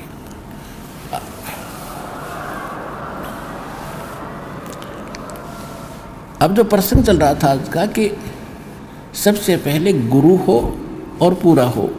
अब जो प्रसंग चल रहा है कि गीता ज्ञानदाता कहता है कि ये उद्धार आत्मा ज्ञानी आत्मा है तो उद्धार, लेकिन ये मेरे वाली अनुत्तम सिद्धि उसमें गति में स्थित रहे, घटिया में, उसको अपनी अनुत्तम क्यों कहा, अश्रेष्ठ क्यों कहा गीता ज्ञानदाता ने।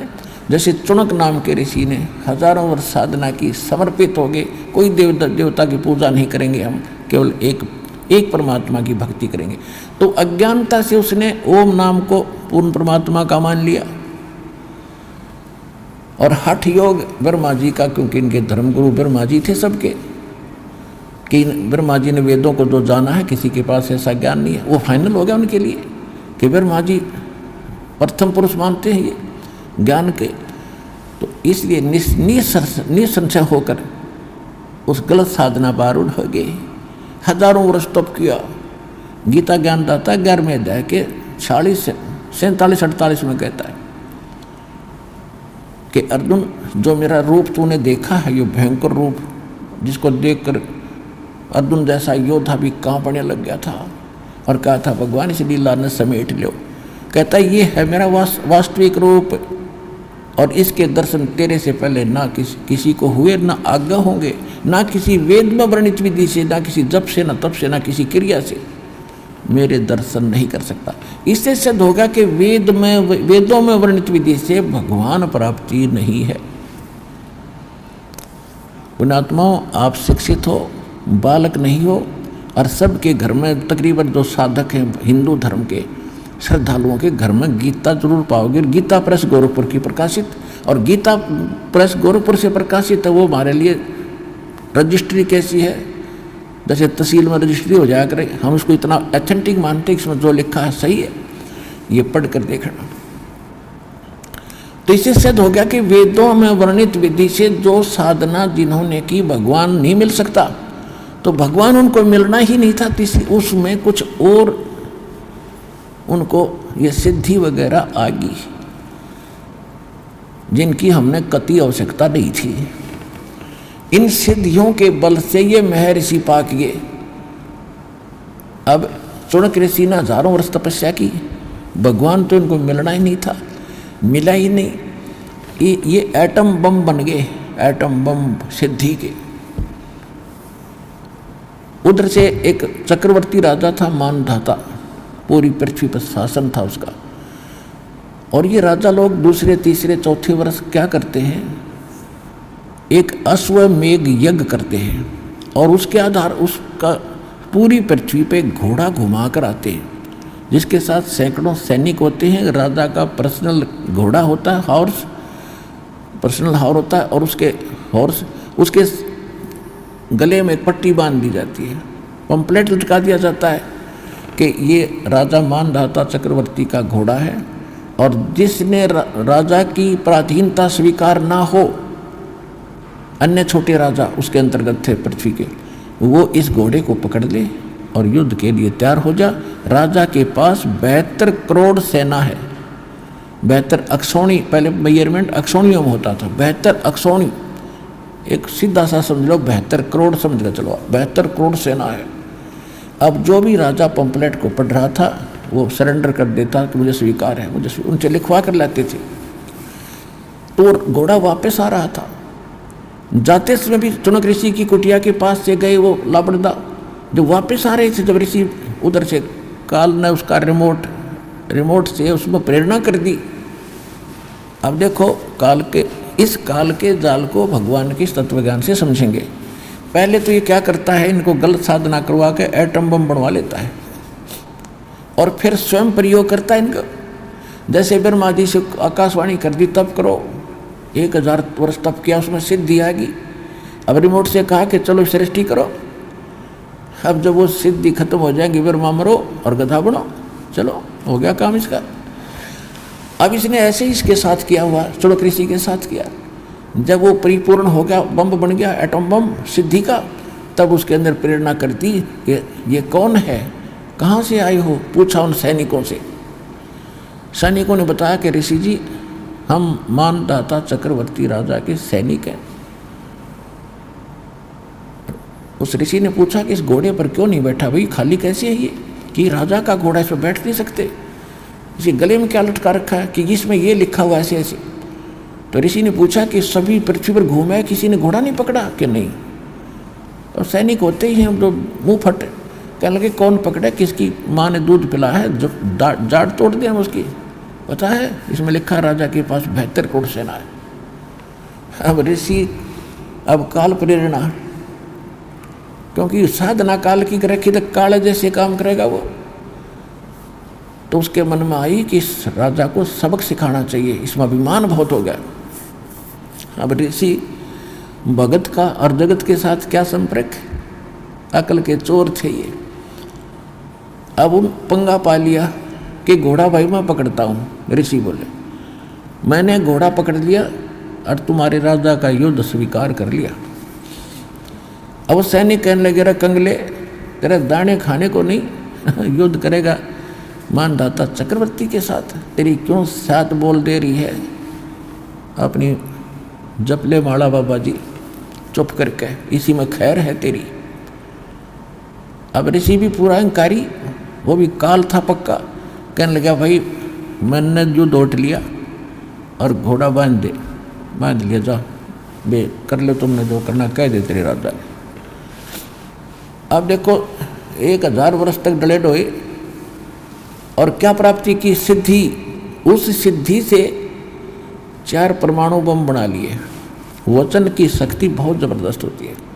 इस साधना से जब सिद्धि आ जाती है तो वचन से, परमात्मा ने भी वचन से सब सृष्टि रची, और उस परमात्मा से थोड़ी बहुत हवा टायर में भर के अरियांडी पाक जाते हैं, थोड़ी बहुत भक्ति करके छोटी मोटी सिद्धियाँ प्राप्त कर ली। अब उस सिद्धि से उसने 4 परमाणु, 4 पुतली बना दी। संत भाषा में उसको पुतली कहते हैं, वैज्ञानिक भाषा में 4 परमाणु बम समझ लो। अब उन जा करके सैनिकों ने राजा से बताया तो महामंत्रियों की पंचायत करी। मंत्रियों ने कहा कि राजन आज एक आदमी ने हिम्मत की है, कल दूसरे का मुंह उठेगा,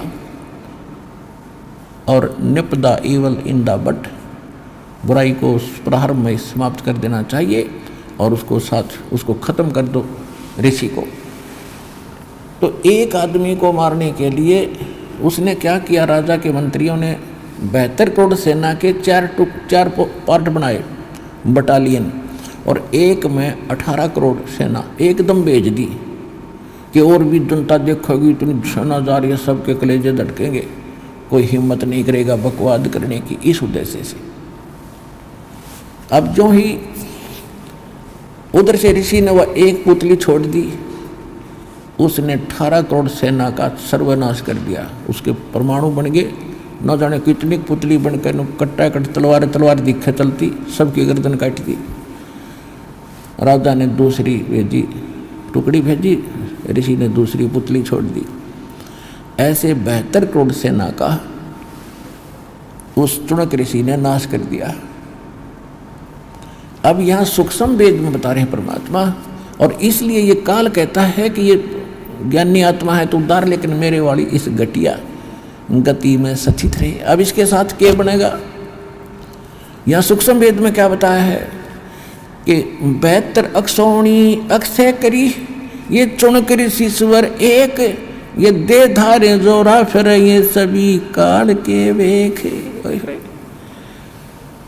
कहते 72 अक्षौणी अक्षय करी, सत्यानाश कर दिया 72 करोड़ सेना का, और चुणक ऋषीश्वर एक, यानी चुणक नाम के ऋषीश्वर, ऋषियों में भी श्रेष्ठ ऋषि के ये लक्षण है कि उसने 72 अक्षौणी सेना को खा गया वो, 72 अक्षौणी खा गया यो चुनक ऋषिश्वर एक, ये दे धारे मौत फिरे, जोरा माने मौत, दे धारे जोरा फिरे ये सभी काल के भेष। कहते ये चलते फिरते ऋषि दिखे तुमने, ये तो चलती फिरती मौत है, मौत।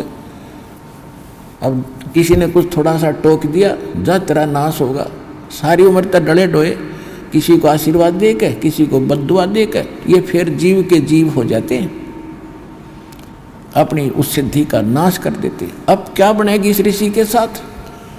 इसने ओम नाम का जाप किया, इसके क्योंकि जब तक हम परमेश्वर कबीर साहब की शरण में नहीं आते तब तक हमारे जितने भी पुण्य या पाप या भक्ति कर्म हैं ये अलग अलग से लिखे जाते हैं। तप के कर्म अलग से, जप के कर्म अलग से, पाप अलग से, पुण्य अलग से। तो ये जो इसने ओम नाम का जाप किया, इसके प्रभाव से ये जाएगा ब्रह्मलोक में, वह हजारों युगों तक ये ठाठ करेगा अपनी पूंजी तय ओम नाम की कमाई से। उसके बाद तप से राज होता है, तप से राज, राजमदमानम अर्जुनम तीसरे शुक्र स्वानम, स्वान माने कुत्ता।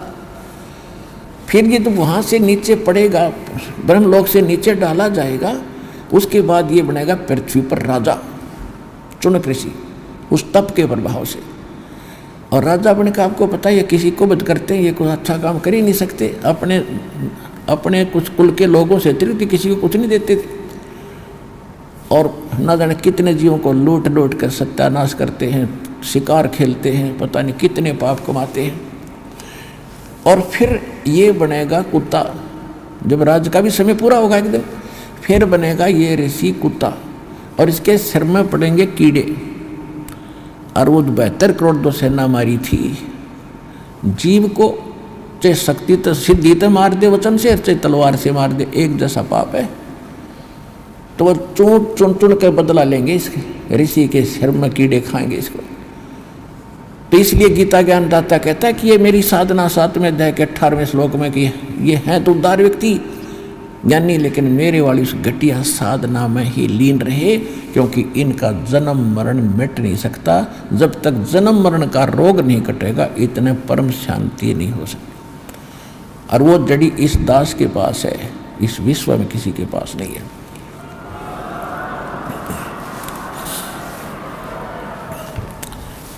अब आते हैं 7वें अध्याय के 19वें श्लोक पे।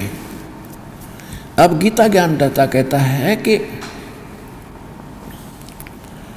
मेरी भक्ति उद्धार टाइप के जो ज्ञानी आत्मा यही करते हैं, और यह घटिया बताई दी इसने।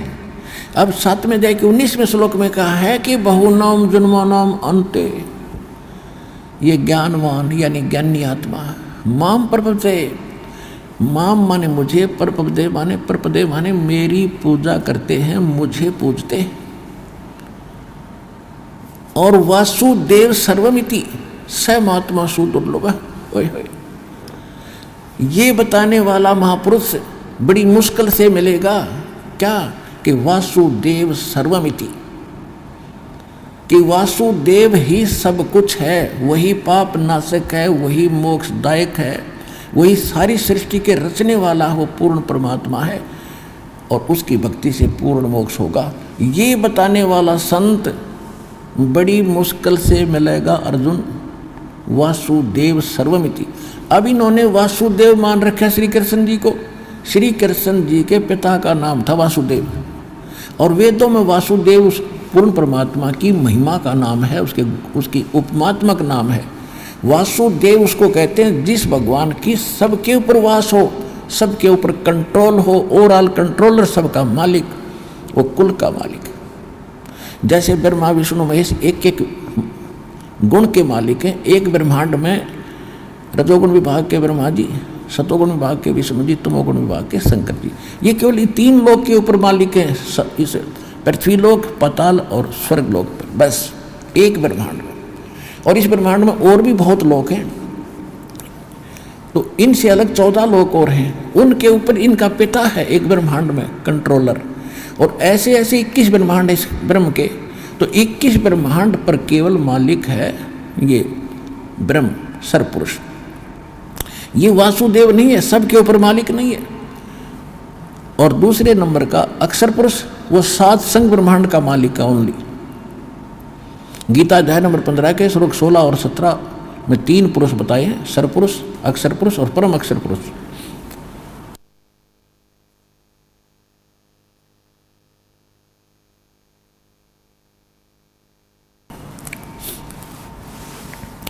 तो जो दूसरे नंबर के अक्षर पुरुष है वो एक 7 संख ब्रह्मांड का मालिक है।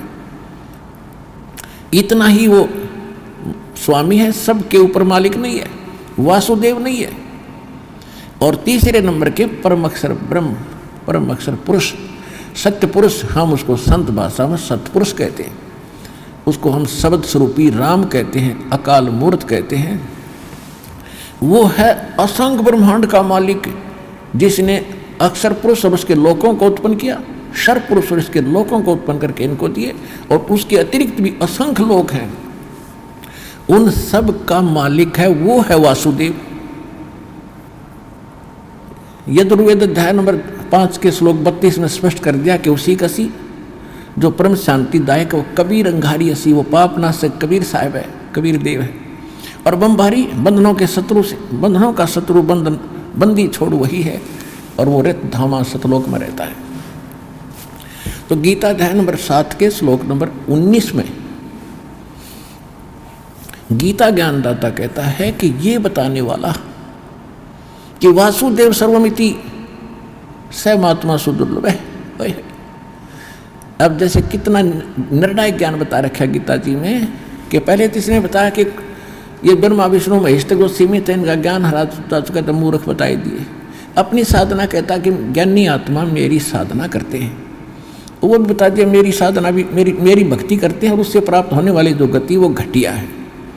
अब ये कह रहा है कि बहुनाम जन्मानामंत ज्ञानवान माम प्रपते, कि जो मेरी भक्ति करने वाले ज्ञानी है वो भी किसी बहुत बहुत जन्मों के किसी अंत के जन्म में मेरी भक्ति यानी ब्रह्म साधना करते हैं, नहीं तो नीचे की भक्ति में लगे रहते हैं। जय गणेश देवा, हनुमान चालीसा, व्रतों की कथा कहते इन मुलझे रहते हैं ये लोग। वो किसी अंत के जन्म में कोई ज्ञानी आत्मा मेरी ब्रह्म साधना करता है। और फिर बताया कि वासुदेव की उस पूर्ण अक्षर ब्रह्म की साधना बताने वाला, उसकी भक्ति बताने वाला महात्मा तो बड़ी मुश्किल से मिलेगा। और ये दास है वो आज इस विश्व में उस वासुदेव की साधना बताने वाला।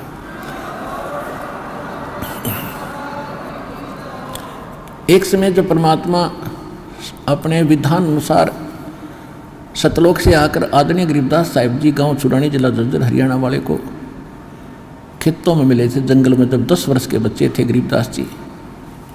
उनको सतलोक लेकर गए थे, अपनी सारी व्यवस्था दिखाई थी। अपन जहाँ भगवान रहते हैं वो वेद बताते हैं, वहाँ गरीबदास जी को लेकर गए थे, वहाँ देख कर आए थे।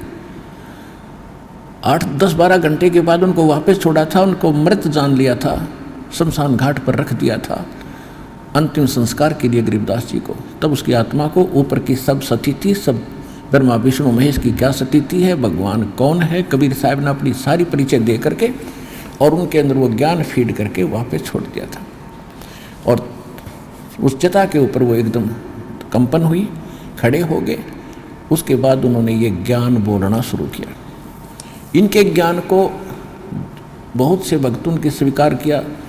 एक उनका शिष्य गरीबदास जी का शिष्य पंजाब में चला गया। पंजाब में लुधियाना के पास एक वासियर गांव है, वासियर, और उस वासियर पिंड के बाहर एक तालाब के ऊपर, जोहड़ के ऊपर, वो सुबह सुबह स्नान करके और ब्रह्म वेदी का पाठ कर रहा था, जैसे हम नित्य नियम करते हैं। उस समय वो ब्रह्म वेदी पढ़ रहा था। दशा भक्ति बोध में ब्रह्म वेदी गरीबदास जी की वाणी है, उसको सुबह सुबह पढ़ रहा था। शांत वातावरण था, सूर्य उदय होने से कुछ समय पहले ब्रह्म मुहूर्त में उधर से उसी गांव का एक राम राय नाम का सरदार जी, और वो बहुत लैंड लॉर्ड था, 900 बीघा जमीन थी उसकी, अच्छा किसान था। लेकिन ये पंजाब के जो भक्त हैं, व्यक्ति हैं, सरदार हैं, ये भगवान की वाणी के बड़े जो है इनकी छूती है इनके हृदय को, ये बड़े इसके ऊपर रुचि रखते हैं। तो जब इन्होंने वो वाणी सुनी उस सरदार जी ने, वो बड़ा प्रभावित हुआ कि भाई ये इतनी गजब की वाणी आत्मा को खींच रही है। तो वो खिंचा हुआ उसके पास चला गया। जब उस भक्त ने अपना पूरा नित्यनेम कर लिया तो उससे कहा कि भक्त, ये किस महापुरुष की वाणी है? गुरु ग्रंथ साहिब में तो हमने कभी पढ़ा नहीं ऐसा। तो उसने बताया जी ये मेरे गुरुदेव की वाणी है। ऐसी वाणी की ऐसी क्या, उन्होंने तो 24,000 वाणी बोल रखी है ऐसी ऐसी, उनका ग्रंथ बना हुआ है कि कहाँ है वो? सरदार जी ने पूछा, राम राय जी ने। उसका उर्फ नाम झुमकरा भी था। झुमकरा का अर्थ होता जो एक शंका ज़्यादा करे, डामाडोल सा मन हो जिसका, बेमीश आदमी को झुमकरा कह देते हैं, जो ज़्यादा शंकाएं करता है। यानी वो भगवान के लिए तरफ रहा था, कभी किसी के पास जाता था, कभी किसी के पास जाता था, इसलिए कहते थे तू चंचल है, कभी किधर झुक जाता है, कभी किधर झुक जाता है। इसलिए उसको गांव में उर्फ नाम से झुमकरा भी जानते थे, झुमकराए। तो उसने उससे पूछा कि पूरा एड्रेस बता मुझे, क्या वो महापुरुष जी अभी तक जीवित हैं? सरदार जी ने पूछा उस भगत से। भगत ने बताया कि हाँ जी, वो अभी भी शरीर में है, गांव छुड़ानी जिला। वो जिले जब तक थे जैसा भी था, उस स्थान पूरा एड्रेस उसने ले लिया। दर्शनार्थ चल पड़ा कि ऐसे महापुरुष के दर्शन करने चाहिए जो वर्तमान में है, क्योंकि ये संतों के बड़े सेवक हैं पंजाब के सभी व्यक्ति। तो वहाँ से चला जैसे तैसे पैदल गया कि जो भी था साधन। गांव में पहुँचा, गरीबदास जी से भेंट हुई, चर्चा चली, तो उन्हें सारी कहानी बताई कि ऐसे ऐसे पूर्ण परमात्मा कोई और है, उसकी भक्ति विधि कुछ अन्य ही है। फिर उन्हें बताया कि हम सुल्तानी नानक तारे दादू को उपदेश दिया, जात दुलाहा भेद न पाया, वो काशी माहे कबीर हुआ। गुरु ग्रंथ साहिब के पृष्ठ नंबर 24 पर लिखा है, भाई सूरत मुल्क की वेश ए ठगवाड़ा ठगी, देश खरा सियाणा बहुता भारी, धानक रूप रहा करता। 721 पृष्ठ पर लिखा है, एक अर्ज गुफ्तम पेश तो दर कौन करतार, हक्का कबीर करीम तू बे परवरदिगार। पहले महले की वाणी है, नानक साहिब की वाणी। हक्का कबीर यानी सत कबीर, हे परवरदिगार, हे सारी सृष्टि के रचनहार करतार। नानक जी कहते हैं ये सत कबीर जो है ये पूर्ण परमात्मा है। 731 पृष्ठ पे कहा है कि अंधला नीच जात परदेसी मेरा, खिन आवे तिल जावे, और जाकी संगत नानक रेंदा कैसे मोड़ा पावे। नीच जात परदेसी मेरा, और काफी डिटेल बताई उसको। अनंत कोट ब्रह्मांड का एक रति निभार, और सतगुरु पुरुष कबीर हैं ये कुल के सज्जन। तो सरदार जी के एकदम प्रभावित हुआ और कहा कि हे भगवान, हे महाराज, ऐसा ज्ञान तो आज तक किसी ने बताया ही नहीं हमारे को। तब पौना घंटे की वाणी है गुरु सतग्रंथ साहिब के अंदर।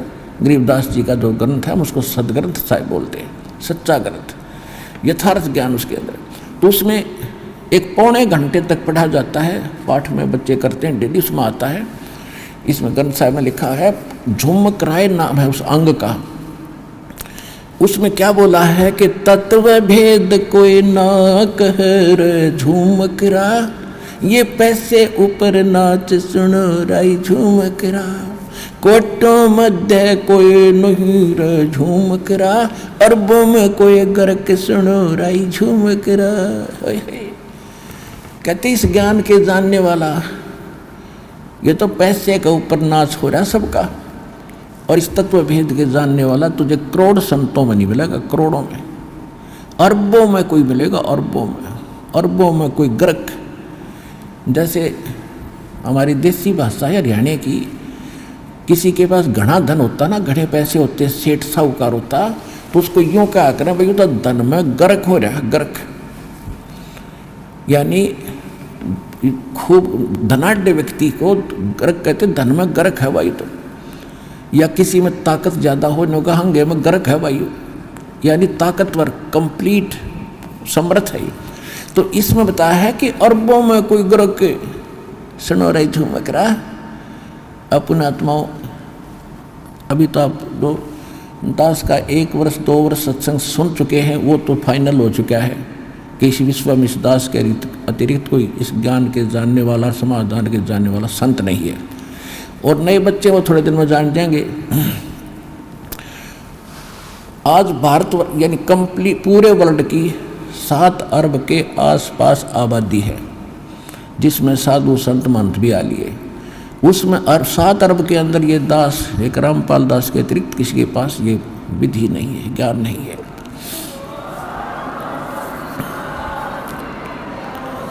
और ये गरीबदास साहब जी कह रहे हैं कि कोट्यों मध्य कोई नहीं रहे झम झूम करा, करोड़ों में नहीं मिलेगा तुझे, अरबों में कोई गर्क सुनो राई झूम करा, तत्व भेद कोई ना कह रे झूम करा, ये पैसे ऊपर नाच सुनो राई झूम करा। अब कहते हैं पैसे के ऊपर नाच नचा रहे, इसने मतलब नहीं, कथा करो, पैसा मिल गया जेब में डालो, चल भाई। एक पंडित जी था, मनीराम नाम था उसका, मनीराम, और वो किसी गांव में कथा कर रहा था। उसने क्या, कोई तो 1 सप्ताह की क्रिया करते हैं, उसने 1 महीने की कथा रख दी किसी गांव में, 30 दिन की, लालच में रोज के 10-20 रुपये तो आएंगे। पहले रुपया बहुत महंगा होता था, चांदी का नोट होता था, 1 रुपये के अंदर भैंस आ जाती, तो आज 50,000 की आती है, 70,000 की आती है, ऐसी कीमत थी उसमें रुपये की। अब उसने 30 दिन तक कथा करी, 30वें दिन उसने भोग लगाना था, कथा का संपूर्ण करना था। तो गांव के कुछ निकम्मे से हुआ अगर गांव में भी जो शरारती टाइप व्यक्ति, उन्होंने क्या किया कि ये पंडित जी भाई गांव ने इकट्ठा करेगा, ना जाने कितने पैसे लूट के ले जाएगा। उन्होंने उसी दिन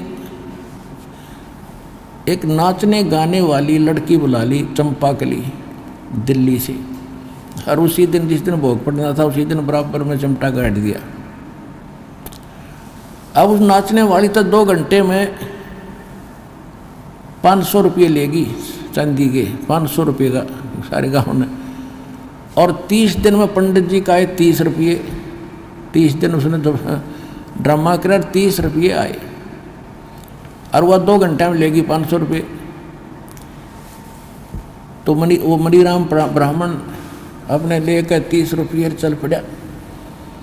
उसको ये पता चला कि यहाँ कोई संत रहते हैं, गरीबदास जी।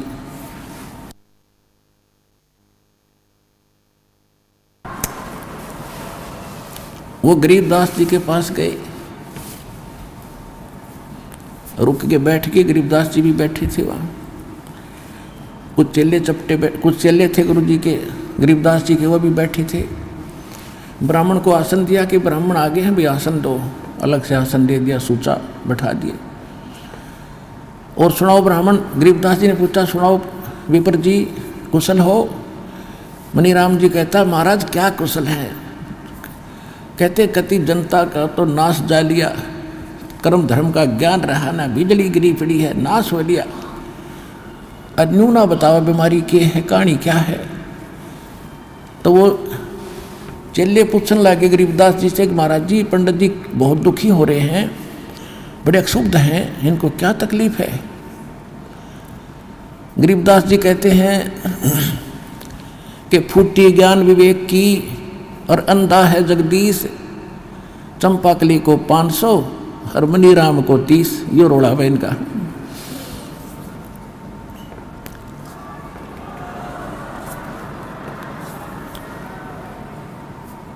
गरीबदास जी कहते हैं जनता का विवेक खत्म हो लिया भाई, और यहाँ का भगवान अंधा है, इसने सारे उल्टे काम करवाने, ये अंधा है जगदीश। और क्या हुआ कि पंडित जी को तो 30 रुपये मिले हैं, और चंपाकली 500 लेगी, ये 9 दुख पा रहा है। तो परमात्मा ने कहा कि पंडित जी आप उस चंपाकली तक कम को नहीं, तेरा दाव ना लगा इसलिए रो रहा है। आपके पास क्या है जो जनता को बांट रहा है, बता दे मुझे। कथा की आपने? हाँ जी कथा की, और 30 रुपये आए 30 दिन में। कथा करने का आप अधिकारी हो? गरीबदास जी ने पूछा। हाँ जी मेरे आदेश दे रखा है मेरे गुरु जी ने। परमात्मा बोल, गरीबदास जी ने कहा कि जिस समय राजा परीक्षित को सर्प ने डसना था ऋषि के श्राप से, उस समय ये सारे ब्राह्मण तुम्हारे जो हेड थे, मुखिया, इंक्लूडिंग वेद व्यास जिसने ये पुराण लिखी, सुधा सागर, सुख सागर कहते हो तुम जिसको, इसकी कथा सुनानी थी उसको 7 दिन, और किसी ने हिम्मत नहीं करी। तेरे पृथ्वी के जितने ऋषि में ऋषि थे सब पीछे हट गए ब्राह्मण। क्यों हट गए? क्योंकि 7वें दिन रिजल्ट आना था उसका। सबको मालूम था कि हम अधिकारी नहीं है, और 7वें दिन पोल पाट जाएगी, ऋषि को कुछ ज्ञान नहीं हुआ तो सब पीछे हट गए, हम अधिकारी नहीं है, हम अधिकारी नहीं है। फिर कौन, कैसी हुई वो कथा? स्वर्ग लोक से सुखदेव ऋषि बुलाए गए थे, उन्होंने कथा सुनाई। जब उस कथा से जो लाभ उसको मिलना था, परीक्षित ऋषि को केवल यहाँ से वृत्ति हटानी थी उस कथा के प्रभाव से। वो सर्पनदर डसना था, उसने मरना भी था, वो ये कर ही नहीं सकते। तो केवल इतना लाभ भी कि यहाँ से वृत्ति हट गई और स्वर्ग चला गया, क्योंकि उसने यज्ञ धर्म घड़े कर रखे थे। स्वर्ग में जाके फिर वापस आएगा वो तो अलग बात है, कुत्ता भी बनेगा, राजा था वो परीक्षित।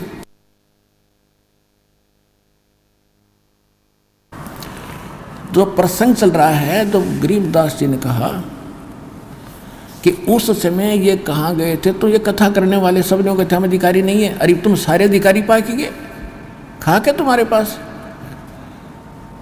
तो उसी समय शांत हो गया वो ब्राह्मण था, क्योंकि भगवान के लिए तरफ रहा था कि महाराज बिल्कुल सच्ची बात कही आपने। क्योंकि पढ़ रखी थी कथा, उसको तो बताने की जरूरत नहीं विस्तार से कि फिर कारण क्या है दाता, कि भाई भक्ति कर, इन कथाओं से बात नहीं बढ़ेगी। जिसका तेने पैसा लिया है, किसी का बैल बनेगा, किसी का गधा बनेगा, ये एक एक पाई का हिसाब होगा तेरा। क्या तुम कर्म खराब करते फिर रहे हो, अधिकारी नहीं हो, तुम्हारे पास कोई भक्ति मार्ग नहीं है, तुम्हें ज्ञान नहीं भक्ति का। उसी समय उस ब्राह्मण ने समर्पण कर दिया, महाराज मन तक कल्याण चाहिए, आज के बाद कान पकड़ लिया, कति या गलत काम नहीं करूँगा, और भक्ति करी, अपना मोक्ष प्राप्ति की।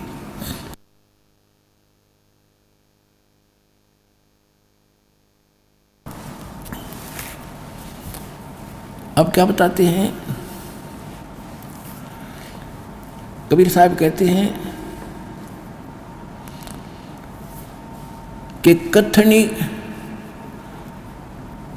करनी तज कथनी कथ, अज्ञानी दिन रात, और कुकर जो भोकत फिरे ये सुनी सुनाई बात। एक पंडित जी था, वो क्या कर रहा था कि मैं प्रतिदिन रामायण का पाठ किया करता, कुछ पृष्ठ अपने ही घर पे डेली, उसने जैसे हम नित्यनेम करते हैं, ठीक है। एक दिन उसको किसी कामवश किसी शहर में जाना पड़ गया, और अपने गांव से कुछ दूरी पर दूसरे गांव में स्टेशन था, वहाँ पहुँच गया। उसके साथ एक उसके गांव का और व्यक्ति था। अब जिस स्टेशन पर वो पहुंचा तो गाड़ी रुकी, गाड़ी में ब्राह्मण और उसका साथी चढ़ गए। डब्बा खचाखच भरा था, खड़े थे लोग, कुछ बैठे थे। कुछ गाड़ी चल पड़ी। कुछ देर के बाद ब्राह्मण ने सीट पर बैठे व्यक्तियों से कहा कि मुझे थोड़ा स्थान दे दो। उन्होंने पूछा कि क्या आप बीमार हो? कि नहीं, मैं कथा करता था, पर प्रतिदिन मैं पाठ किया करता था, और आज मैं पाठ करने का समय नहीं मिला, मुझे शीघ्र आना पड़ गया। अब मैं यहाँ बैठकर पाठ करना चाहता हूँ रामायण का। तो धार्मिक लोग होते थे ज़्यादा, उन्होंने कहा भी बहुत अच्छी बात है पंडित जी, आप यहाँ बैठो और हमें भी सुनाना, हम भी सुनेंगे। उनको पूरी सीट दे दी रेल की, ट्रेन की, और नीचे कपड़ा बिछा दिया पंडित जी के, अब सुनाओ। अब वो कथा सुनाने लगा प्यारा प्यारा। उस दिन प्रकरण क्या आ रहा था? भरत का चरित्र।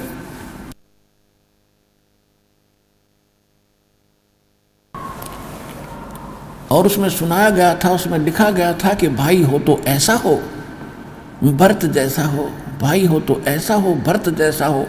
देखो भाई के आते ही उसने भाई के राज्य को स्वीकार नहीं किया, जमीन में 6 इंच गड्ढा खोद कर नीचे रहता था, सोता था, और राज की उसके स्थान पर खड़ा रख दी थी गद्दी पर भगवान राम की। रामचंद्र जी आए, उसका राज सौंप दिया था। भाई हो तो ऐसा। सब ने ताड़ी पीटी, वाह पंडित जी, वाह पंडित जी, बड़ी कथा सुनाई। एक भक्त वहाँ बैठा था, कोई व्यक्ति बैठा था, उसने कथा करवानी थी और कल से प्रारंभ करानी थी। उसने को पंडित जी नहीं मिल रहा था। उसने कहा कि पंडित जी बड़ा भाग्योदय हुआ मेरा, मैं तो ब्राह्मण ढूंढ रहा था और कल से हमने कथा शुरू करानी है, हमने सब जगह न्योता दे रखा है और स्वामी जी आप कथा पर चलो, हमारी कथा कर दो। बोला कल नहीं आ सकता, कल नहीं आ सकता। आग जी क्या और भी कहने लगे जी जाओ, इसका तो बड़ा काम अड़ा बड़ा बेचारे का, और ब्राह्मण का तो काम में ये होता कथा कर देगा कि नहीं कल नहीं जा सकता। भाई कारण तो बताओ क्यों नहीं जा सकते, तो कोई काम है तो हम कर देंगे आपका। उसका साथी था ना, वो बताओ, वो कहने लगा मैं बताऊँ क्या काम है इसको, बताओ। पंडित जी ने अपने छोटे भाई पर मुकदमा कर रखा है एक कुरडी के खड्डे पे,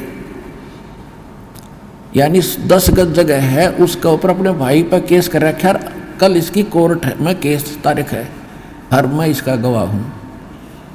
तो पुण्यात्माओं खुद तो भाई पर केस कर रहा है 10 फुट जगह पर, और कथा सुना रहा है भरत की कि भाई होता है ऐसा, और आप भाई उस पर केस कर रहे अपने भाई पर एक 10 गज जगह के ऊपर, जिस मडंगा डाला कर उसको कुरडी बोलते हैं। तो यहाँ परमात्मा कहते हैं कि करणी तज कथनी कथ अज्ञानी दिन रात, और कुत्ते जो भौंकत फिरे ये सुनी सुनाई बात। एक समय एक तोतादर नाम का स्थान है, तोतादर, और वहां पर ब्राह्मणों का ये भंडारा था, सम्मेलन था। और उधर से परमेश्वर कबीर जी के गुरु जी थे रामानंद ब्राह्मण, और परमेश्वर धानक जुलाहे, और रामानंद उनके वैसे तो मुंह बोले तो गुरु जी थे, लेकिन उनको पता चल चुका था ये परमात्मा है। लेकिन परमात्मा के आदेश अनुसार वो केवल भूमिका कर रहे थे गुरु की। अब उन ब्राह्मणों ने तोतादेर में जो समागम था, सभी ब्राह्मण बुलाए थे, तो रामानंद जी तो बहुत पहुंचे हुए माने जाते थे, उसको आमंत्रित करना अनिवार्य था, वो तो आमंत्रित कर दिए। तो गरीब जहाँ भी रामानंद जी उसके पास बाद जाते थे, कबीर साहब के मिलने के बाद वो परमेश्वर को साथ ले जाते थे। अब सत्संग चल रहा था, परमात्मा बैठे थे, कबीर साहब भी बैठ के, रामानंद जी अपना बैठ गए, कबीर साहब श्रोताओं में बैठ गए, रामानंद जी उन ब्राह्मणों की स्टेज पर बैठ गए। उसमें क्या कथा सुना रहे थे ब्राह्मण लोग कि भी भाव हो तो भीलनी जैसी, भक्ति हो तो भीलनी जैसी। देखो श्री राम ने उस शूद्र के झूठे बेर खाई, चाक चाक के वो सुन दिला रही दे रही थी, और भगवान खा रहे थे, रुचि रुचि खा रहे थे। भाव भक्ति हो तो ऐसी हो, भगत हो तो ऐसा हो। और रामचंद्र जैसे भगवान और गुरु हों जैसे कभी छुआछात नहीं किया। अब सत्संग समापन हुआ, उन्होंने पता लग गया ब्राह्मणों को कि रामानंद जी के साथ कबीर जी आए हैं, ये शूद्र है, बता दिया किसी ने। तो ब्राह्मणों ने क्या किया, ब्राह्मणों का यानी ब्राह्मणों का भंडारा न्यारा शुरू कर दिया अलग से, और अन्य जो बाहर के आए हैं वो अलग खाना खा ले, अलग खाएंगे। जो ब्राह्मणों का यानी पंडितों के लिए जो भोजनालय था, उसमें प्रवेश के लिए कंडीशन लगा दी कि जो चारों वेदों का एक एक मंत्र सुना देगा,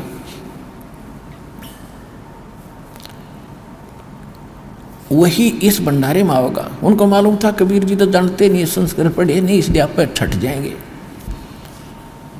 अब जब सब ब्राह्मण आ रहे थे, उन्हें तो घोट रखे थे, श्लोक सुनाओ और फटते मंत्र सुनाओ और अंदर जाओ, मंत्र सुनाओ अंदर जाओ। अब परमात्मा का नंबर आया कि जी मंत्र सुनाओ। वहाँ एक भैंसा घूम रहा था, आसपास चल रहा था चारा, छोटा सा एक भैंसा। उसको कहा भैंसा राम इधर आना। परमात्मा ने ऐसे किया, भैंसा राम, वो ऐसे देखा कि आजा।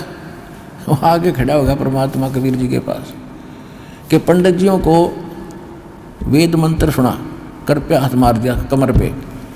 अब जोटा लग गया सुनान, कबीर अंगारी असी बम्भारी असी, स्वर ज्योति रत धामा असी।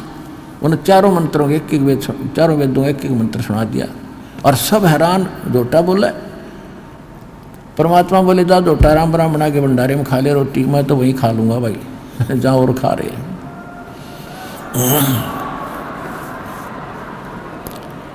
वहाँ कम से कम 4-5 हजार ब्राह्मण थे। परमात्मा ने 2 घंटे सत्संग किया वहाँ पर खड़ा होकर। अरे तुम बात तो सुना रहे थे बेलनी और राम की, तुम भगवान से बड़े हो गए। उसने तो सुदर से कोई नफरत नहीं की, बेलनी से, और तुम नफरत कर रहे हो। यहाँ परमात्मा ने कहा था कि करणी तज कथनी कथे अज्ञानी दिन रात, और कुकर जो भौकत फरे ये सुनी सुनाई बात। कथनी कर का है नहीं, कहते करनी के कथनी के सूर्य घड़े ये कथे अटंबर ज्ञान, और बार जवाब आवे नहीं फिर लीद करे मैदान। 5000 ब्राह्मणों ने परमात्मा का ज्ञान स्वीकार किया और नाम स्वीकार किया और भक्ति की अपना कल्याण करवाया।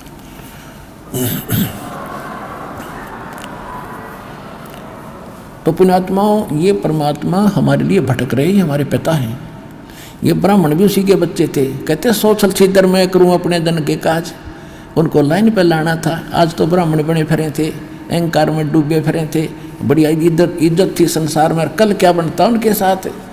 कहते पंडित हुए कुकरा हवे करे हमेश, अगले जन्म में ये ब्राह्मण कहते कुत्ते की योनि में जाकर जो सत भक्ति नहीं करता फिर भौंकता फिरे।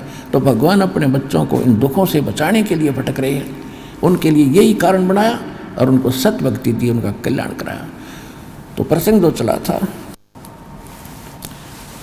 परमात्मा प्राप्ति के लिए सबसे पहले प्रथम कड़ी है गुरु, और गुरु हो कंप्लीट, उसके पास कंप्लीट स्पिरिचुअल नॉलेज हो और कंप्लीट मेथड ऑफ वर्शिप हो। तो वो कंप्लीट गुरु ये रामपाल दास है इस विश्व में। अपना कल्याण कराओ और दृढ़ होकर लग जाओ और मोक्ष कराओ, चलो सतलोक में। बोलो सतगुरुदेव की।